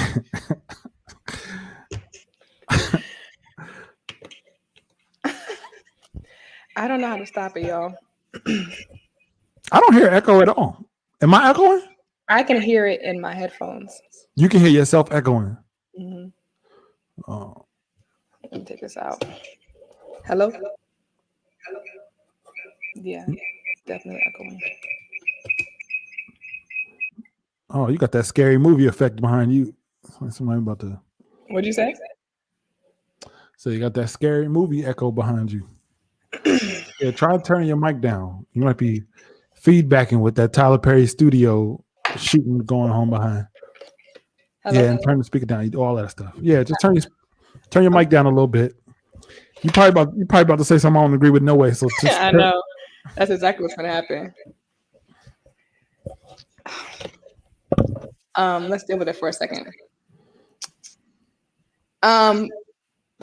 It's gonna bother me. But anywho, he has to stop processing out loud because what he was literally just saying, I feel like any of that would go through anyone's mind who's going through that. Like you said, this is a day-to-day thing that they're going through. It's not a week thing that they've had time to think about, and now he's telling her. So of course he finds out he's having a baby. I'm sure all of those thoughts went through his head. Why wouldn't they? That's any real regular person's reality. You know what I'm saying? I'm listening. But that doesn't mean he should have said that like that to her. But then his justification for saying those things is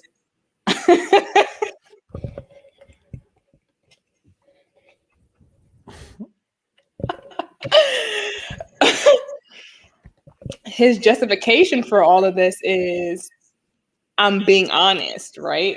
Like that's okay, but like stop doing it like this. That's a very dangerous cycle. I know. Man said, yo, the way you just carried yourself with grace,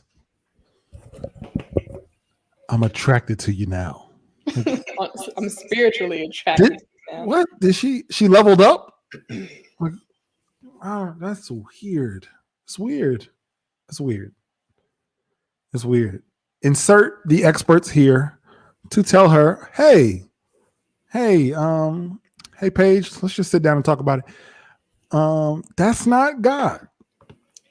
That is a false sense of long suffering masked as some sort of spiritual awareness. And she kept saying, like, the experts had to have put us together for a reason. If I was Pastor Cal or Pepper, I'd be at home feeling guilty than a mug right now. Well, so let's talk about that. So the experts do a job, the producers do a job, right? Mm-hmm. The experts match them off of paper, right? They matched them well off paper. Production didn't do their job in research.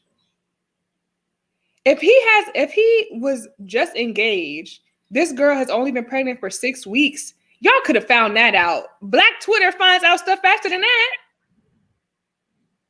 You know what I'm saying? So it's like everybody keeps blaming the experts, but like that their job is not to be the FBI for the show. Their job is to say this person has this person has this quality, this person has this quality, this would be a good match. Now y'all go make sure that they're not trash and that they don't have felonies and that they don't have this. And you know what I'm saying? That's not their job specifically. That's a tough one though, because Pastor Cal found out that he was engaged that year. And I'm sure he told them. Yeah, but he visited him in the barbershop during the matchmaking episode. Mm-hmm. And I feel like that was enough for Pastor Cal to say, you know, maybe next year. Like, I don't know. It's just on. Here's the thing. If you say the experts are matching them on paper, you should not be matching somebody to be married at first sight who just got out of an engagement months ago. And even if the reason was like some sort of vague, like she didn't understand the terms of marriage, even if that's what he tells the camera, I expect the experts to say like, can we interview the ex or tell me why you broke up specifically? And it just came out that we still don't know why they're not together. And I don't know. We do know why they're not together. Why not? Because they didn't trust each other. But what does that mean, though? They probably was cheating on each other. Chris been saying that. But you said probably. I'm saying on paper, if you're matching somebody who is just engaged, if you're matching somebody just based on paper, if somebody has been engaged within a year or maybe even 2, like Eric was concerned that he was married and divorced 3 years ago, let alone like freshly just broke up, like 2 commercial breaks ago. I would expect a little more initiative to say like, yo, we need to make sure your heart is invested in this process because on paper, you shouldn't be here. That's how I feel. I don't know if I fully agree with that. Engaged in February?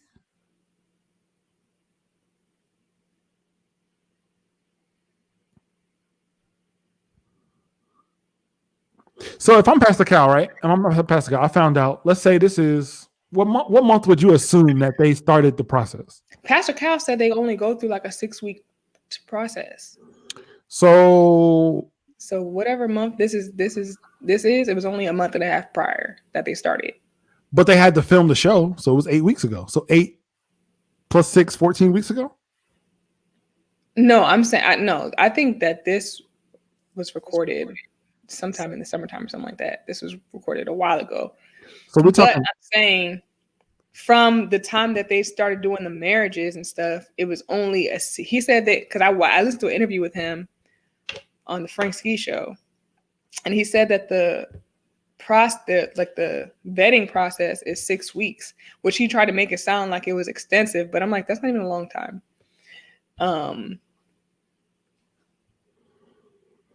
Yeah. If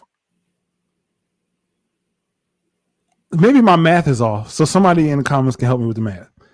But I'm good at math. No disrespect, sister. We're saying the same thing.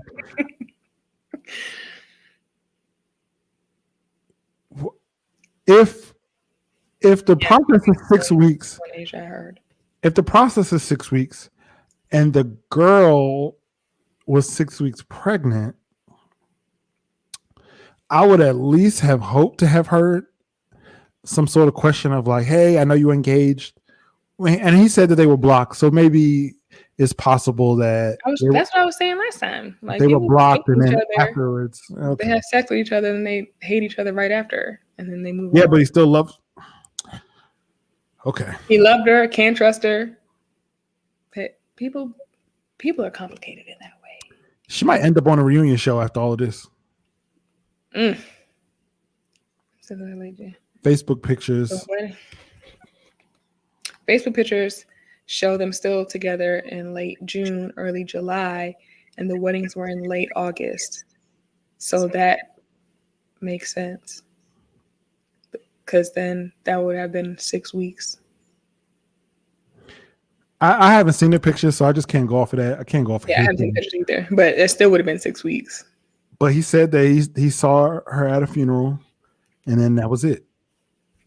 But I don't know. You know, at the end of the day, I think it is at the very least tone deaf to not read the room, and in the room is just 2 people. I think it's very, very tough for Paige to hear that, and that, even if it's honest to him, and I get it, the idea of being transparent, but to not read the room, I think it's tough, and say like, yo, listen, I don't want another man raising my kids. I thought about getting back with her because I do love her. Right, like filter some stuff. Filter some. And I definitely don't want to walk your dog. She ain't even got no dog. And her cat never chews my shoes, so that's good. And she got her own account. She'll never touch mine. Like, yo, I think you need to end this stream of consciousness very soon. You're packing a bag with a woman who is going back to be a stepmother and just found out yesterday. You're unborn. And that's tough. So I don't know. I still don't know what I believe about why he's saying the things he's saying. If he just is just a stream of consciousness person and doesn't filter, or if he's trying to sabotage it, I don't know. But all possibilities are still on the table as far as I'm concerned. Yeah, I'm done talking about them. we're gonna talk about Captain Karen. I want to know who that is. Michael Scott and Ashley. This is them, the hot mess. You don't want to put up the garbage can for them? If anybody deserves it, it's them. Ooh. Ex-fiance mother posted they recovered from COVID-19, so it wasn't even the funeral.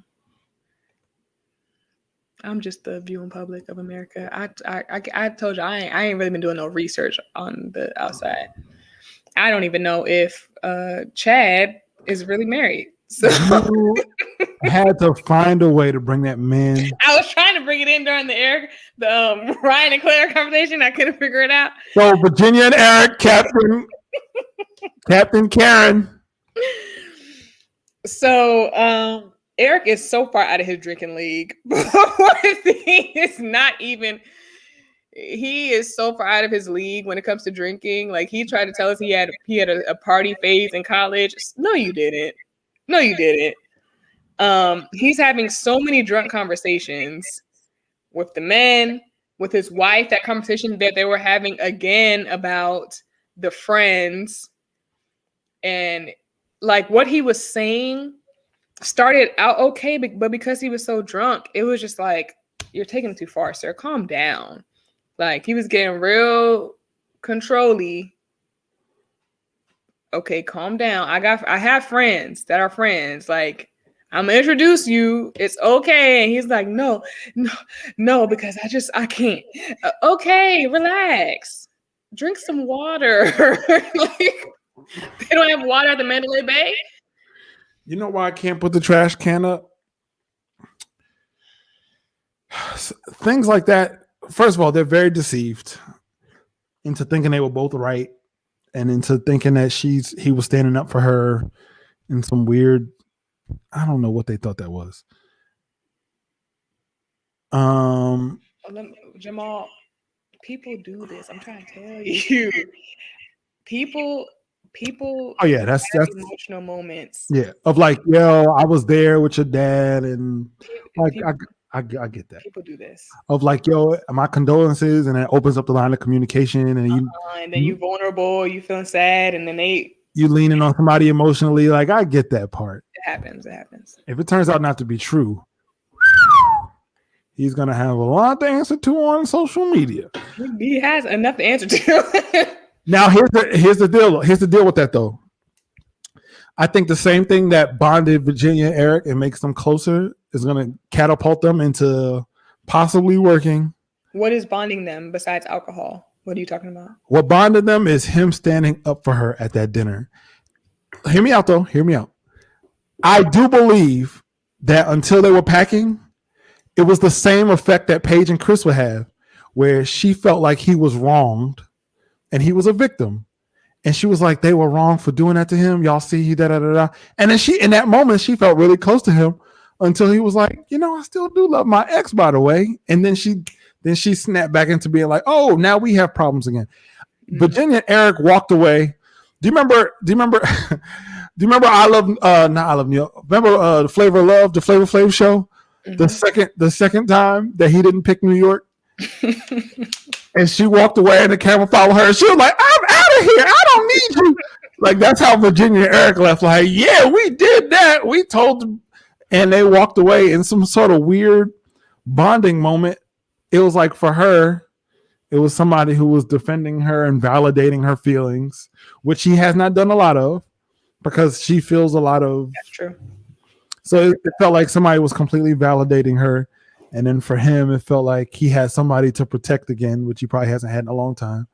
And, he's a pilot. So he has that feeling of like, I'm responsible for people and yada, yada, yada. So I do think it was something where I think they're going to have a lot of problems. But I think sometimes when you have a big moment like that, it can sweep things under the rug for a while. So I don't think you might see anything from them for a while until they land. And she's like, I was about to say, what you talking about? I'm going to the bar. Where you going? He's like, I'm going home to unpack. I feel like he's pulling in a Brett and Olivia, where he's like, I have my, like, he's pulling in Olivia.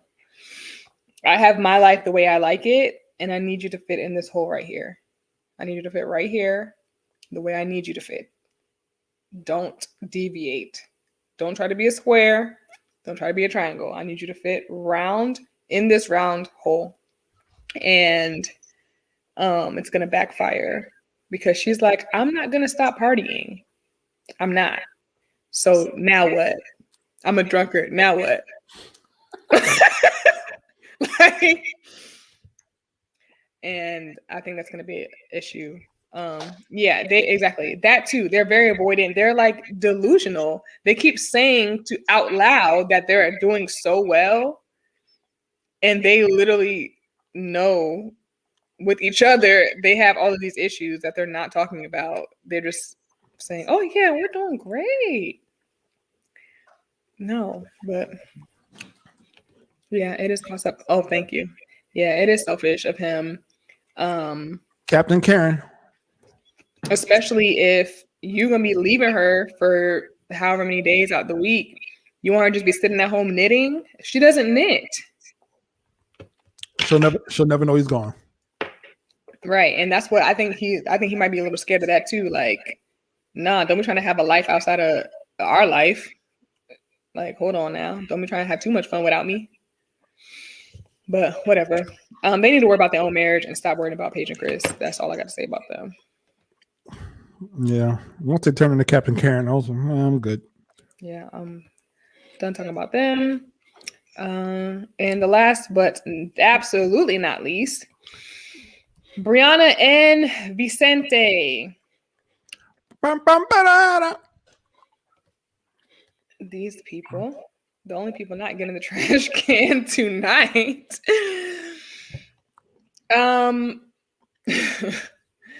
They're first of all, I want to say I went to the indoor skydiving place when I went to Vegas for the first time.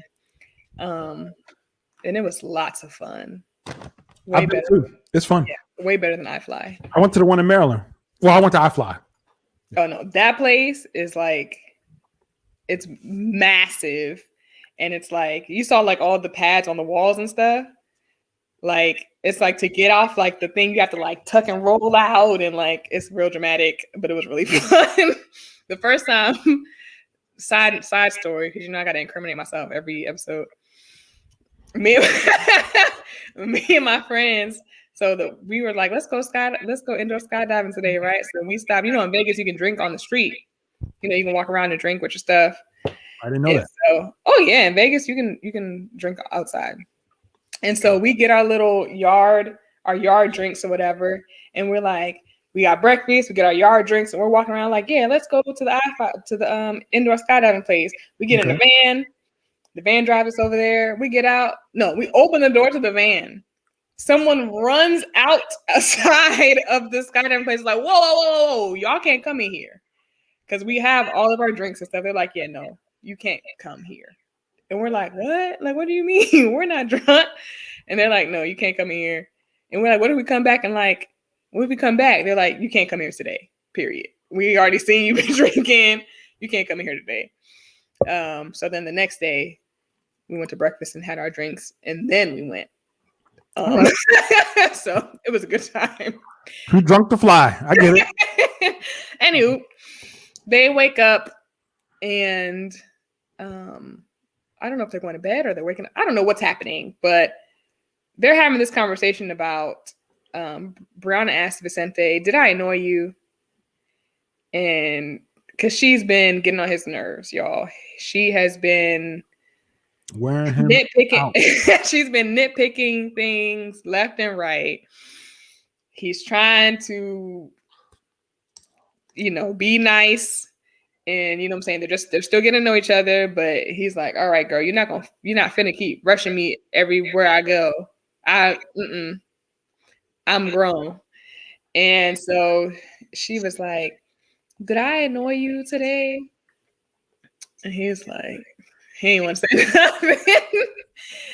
And she was like, well, you annoy me. I said, okay, you can't just be asking questions just so you can air your grievances. Because that's the only reason why she asked him. She said, come in here and wash your face. I was like, excuse what? Yeah, definitely. He's a people pleaser and stuffs his feelings. If he doesn't voice his concerns more, that would turn into a major issue. It's good that that she knows her flaws and seems willing to compromise. I agree. I don't know why she was acting so confused. She was like, he told me that I was a little bossy last night. You know, every single person in your life has described you as bossy since this show started.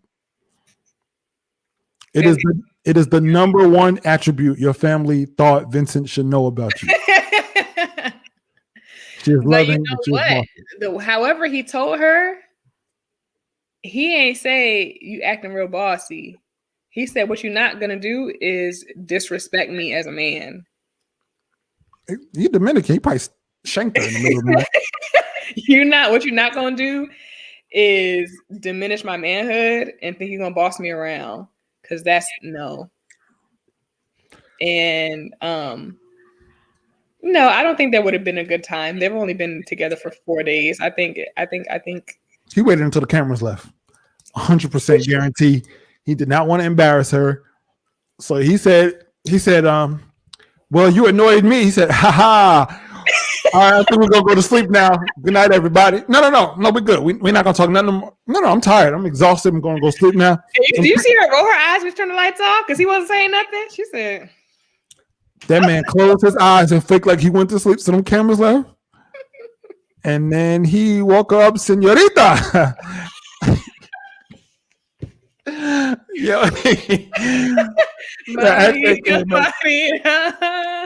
listen, ma'am.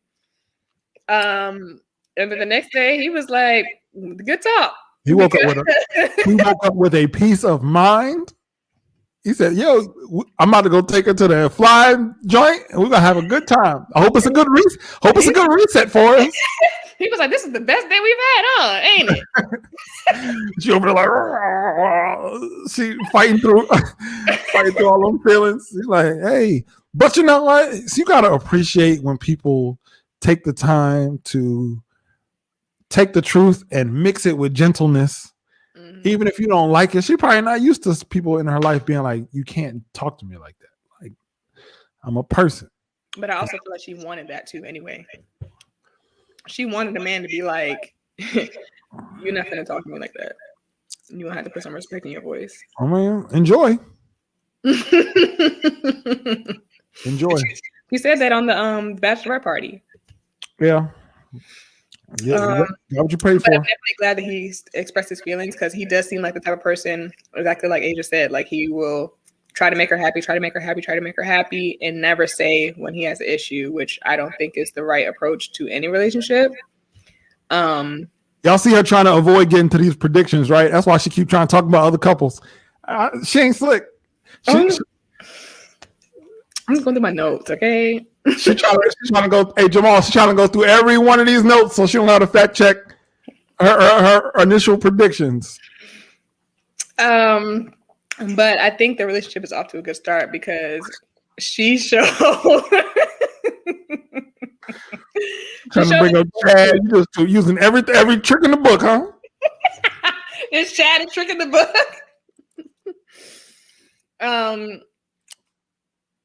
Anyway, we here. We are here. So we can start with Brianna and Vicente. Well, are we gonna put up our initial predictions? Let me pull up. I have the 3rd episode one. Oh yeah, now you gotta go in the archives, huh? Oh, I just had to clean my hard drive off the other day. Does it matter what I thought at the initial prediction if I changed it twice? Yes, it matters. Why? Because I want to know. Fine. I think the viewing public deserves to know. Jamal and Asia, everybody still on deserves to know. We want to know. Oh, that's why.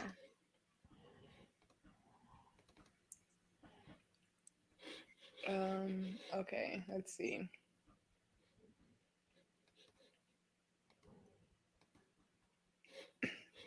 being real weird right now. All right, I bet it is. Hey, Jamal, hey, y'all see what's going on right now? Y'all see the conspiracy, right? But there's one. Every single document she needed, all in one file. She's been pulling up every picture now. All of a sudden, See, this is the second. That's the second. Oh yeah. I don't know what happened. All of a sudden, I can't. Yeah, I can't find the first one. I only got the second one. I bet we don't. But y'all can go back and watch. Well, let's pull up what we have. What do we have? These are the last. This is the last prediction that we made, and we haven't made any predictions since. We haven't made any predictions since, which was so we're at episode 6 right now. We haven't made predictions since the 3rd episode. So.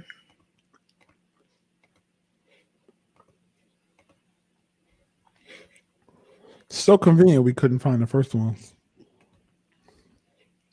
Does it matter? Jamal, don't, okay?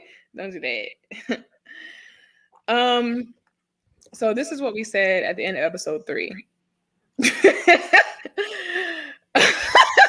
This is hilarious. Asia, you asked who could have predicted it? I don't know. Let's look at my predictions. So we're gonna start with Brianna Vicente, I guess. Well, I can just take this. We can just do all of them. Look, she put Brianna and Vincent at maybe. That was after the 3rd episode. That was after the marriage when everybody kept saying she was bossy. Or no, that was before the marriage when she was acting extra bossy at when they had the lingerie party and stuff. I didn't trust her. You know what it is? You know what I learned? This is what our 7th episode doing this? 6th time doing this? 7th? You know what I learned? Tasha, all due respect. And I think you would agree. We're saying the same thing. You flip-flop every single week so much. Vincent was Christ incarnate in that first episode. That man gave 3 pairs of Nike socks to one homeless man, and he could do no wrong. Then the 2nd episode, you weren't sure about him. Then the 3rd episode, she was a good person, but she was bossy, so they won't work. No. The thing is, I never said that they wouldn't work because Vicente was talking to the stripper. That's not what I didn't say that. All I did was point out what happened in episode for people who don't watch. Okay. So, Claire and Ryan, I'm still thumbs up for them. Still believe that they're gonna make it. Haley and Jacob, gotta change it. Gotta change it to no completely. What I said in the 3rd episode was, this is before the marriages. What'd you say, Asia? You said nobody could have predicted what? Huh? What I said before they got married is, if they don't find some common ground quick, they're not gonna make it. They have yet to find any common ground, so I can safely change it to no. I had it at no at the beginning. I changed it to maybe before the wedding, right before the wedding, just in case. But yeah, no. Brianna and Vicente, I'm changing it to yes. And Virginia and Eric, I'm keeping at no. And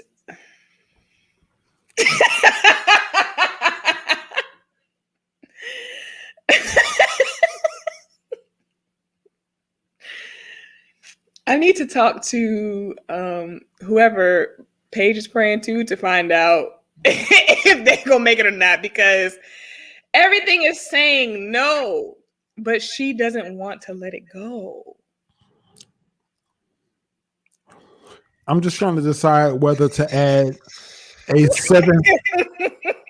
7th no to my prediction, or if I should just keep it at 6 because I've gotten my point across. Like, they should not. They should not. But I don't know if I completely grasp the level of Paige's dedication, and I'm scared. What's your prediction, Tasha? I need to hear this. You need to hear me say something out of my mouth. Dang, okay, Jamal, with the receipts.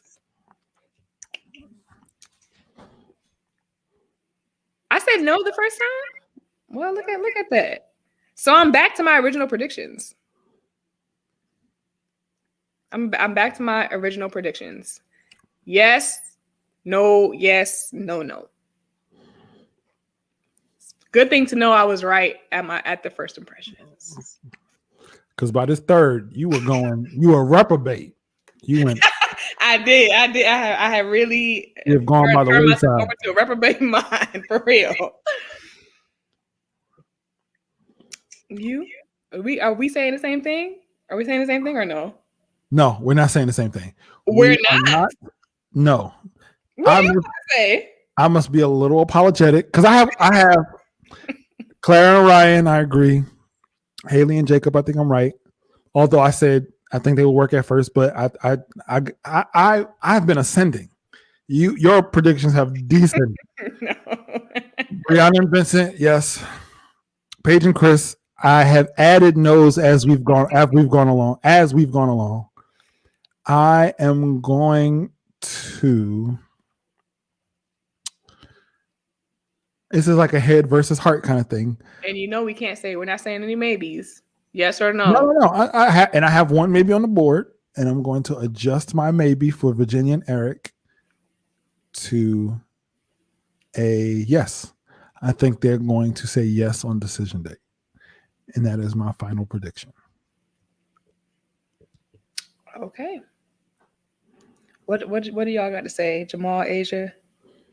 Anybody else who's in here? It's a lot of y'all in here, but ain't nobody saying nothing. Yeah, what's y'all predictions? We ain't gonna be the only one wrong. Y'all just in the comments tearing us apart. Yeah. Wait, Asia, you need reasons for mine? From you, yes, from you. Why do you think Virginia and Eric? Why are you so aggressive? Why? All your terrible predictions. Let me be apologetic. For everybody or just for Virginia and Eric specifically? Okay, so I'll say my reasons for Virginia and Eric. 3 out of 5, yes. 3 out of 5. I have Claire and Ryan making it on decision day. I have Brianna and Vincent definitely making it on decision day. I have Virginia and Eric saying yes on decision day. I feel like that ain't gonna be the reason. I feel like one thing that he said that I am choosing to believe about him is you do your thing and I'm going to do mine and I'm not going to restrict you doing your thing. And while I do believe that his family is a high ranking part of the Klan in Georgia, that somehow he's a little more liberal and he has a lot of fun with her. And the fact that he got drunk with her in Vegas says that he's not as rigid as I assumed originally. It's only 2 days. It was the same reason why you said Brianna was too rigid and why you put him at a maybe. And you're changing it to agree with me. Let's not judge. No, because Brianna,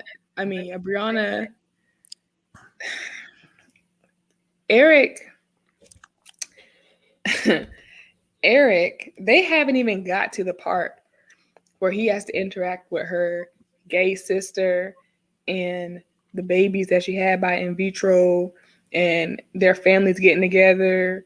And she's not really, she doesn't work for the RNC. She just be going out to the rallies. She really at the DNC, and she's over there hanging out with the RNC just to be over there. Quick sidebar, Asia and Mike and Jamal, can y'all screenshot where Tasha clearly still had some hope for Paige and Chris? Just so we can somebody? I have it saved. No, I just want somebody to screenshot where our face is on here. Come on, Tasha. Can somebody let me know when you screenshot? Let me actually change these while we're here on screen. Wait. Oh, see, now you're gonna take it off the screen. That's petty, man. That's petty. Let me change it. That's petty, man. That's petty. While we on screen, so that people can screenshot. No, that's petty, man. Y'all see she tried to take out the screen, so I'm like, the screen, that's petty. Oh no, we finna change it right now. That is petty. You hear me? Screenshot it quick. Somebody screenshot it. You don't got to. It's gonna be on the internet. It's already, and nothing gets deleted off the internet. Hurry, please, somebody, Jamal, please. We need you to be the stenographer for this show. This. Oh no.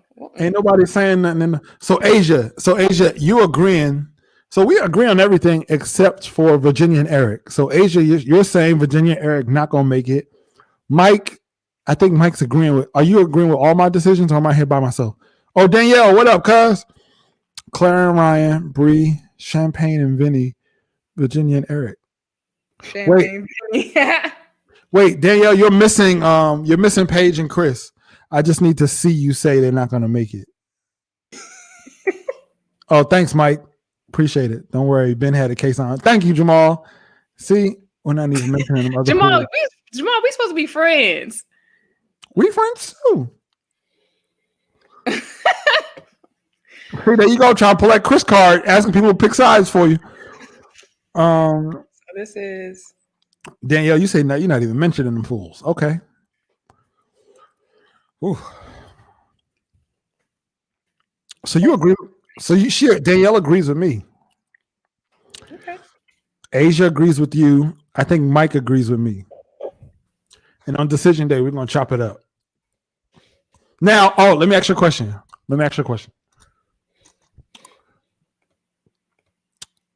I think that's a fact. I think there's a possibility that Virginia and Eric will end up saying yes on decision day, but not be together for the reunion. But I think they can end up like, you know who I predicted wasn't gonna make it? Who's the basic Caucasian sex couple? Do you know who I'm talking about? Beth and her husband, whatever his name is. I did not think they were ever gonna make it. I hoped that they wouldn't make it, which is a terrible thing to say, but I just was like, no, please do not let these toxic people stay together. But they did. They did. And I get that feeling from Virginia and Eric. I don't know what to base it on. Beth and Jamie, I don't know what to base it on, but I just have a feeling like it's going to be like that. Asia said, I'm crazy for thinking that they're going to make it. Maybe. Because you told BM that she was crazy because if she thought they were going to make it. Because matter of fact, remember back before BM said all the three couples that they showed at first was going to make it through. And now you saying the same thing she said. And you said that she must be crazy. I mean, until 2 minutes ago, you said Paige and Chris had a chance. So, we can... people can change. I feel like this too, Asia. This is exactly how I feel. But we will see. That's our only. But here's the thing, though. She has already turned him out. So if he was rigid, why hasn't he rejected? Vacation. Yeah, but he not gonna ain't gonna be none of that when he has to work. Ain't none of that when he has to work. No. Here's the thing. I think that's a good point. Beth and Jamie had similar. They did. They were good on the kids thing. They both had conservative values. Hey Danielle, where you been, man? We need you here earlier, man. Because I'd be out here by myself. I thought you and Jamal was friends. Now you've been by yourself. No, Jamal. No.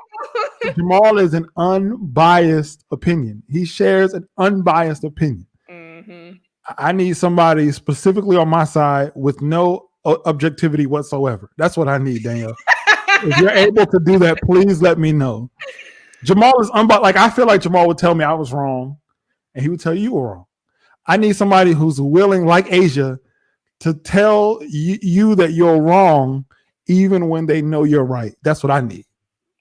I guess. Because I thought I tried to make Asia my cousin, and she just agreeing with you off the rip. What? Okay. Danielle, where have you been? Send Danielle the link. Danielle, come on, Danielle. Danielle, first of all, we better end this live because you coming up in here causing all type of contention. We're going over the Zoom. You coming over here late trying to cause some type of drama. Man. Why is it drama? It's just a dissenting opinion. I feel like I get dissenting opinions from everyone else in the world. We're still cousins, Asia, but we might. Our parents don't get along, so we don't see each other that often. I can't spend a night at your house.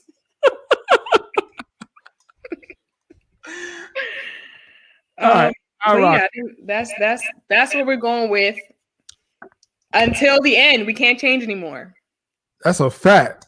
I wish we couldn't have changed that third one, so you could have had Chris and Paige on your record as a maybe. No. So thank y'all for being here with us. Danielle, please come on next week. And Danielle, hold on. Let me appeal. I'm not even gonna look at you anymore. Danielle, look at me. Danielle, look at me. I don't know whatever you're doing next Thursday. I need you here. What time is it on the East Coast? I'm in LA. My bad. It's 7:30 here. I need you here at 8 o'clock Eastern Standard Time. In fact, I need you to log in at 7:59 with a paragraph on how Tasha is wrong about Chris. And I will be responding the whole night. Oh, you in LA too? All right. Yeah, I'm in LA. Go meet up. Go meet up and talk about it. 5 o'clock Pacific Standard Time. The sun is still out. Come on, we talk. Because I don't understand how. Whatever. Thank you. 5 o'clock next week. I'll see you at 5 o'clock. Yeah. But for everybody who comes back and watches and goes along the banter all week to listen to Tasha somehow try to make Ryan's brother relevant to our conversation, which has nothing to do with the episodes. So thank y'all for tuning in every week. This is fun. This is one of the highlights of my week. You guys are great. Same. I had a great time, guys. I'm gonna see y'all next time at 8 o'clock. Bring your opinions and your comments, and don't forget to like this video if you haven't. Make sure you register for the EOLC 2021 conference. Eyes open, legs closed. And we will see you next time. Bye, friends.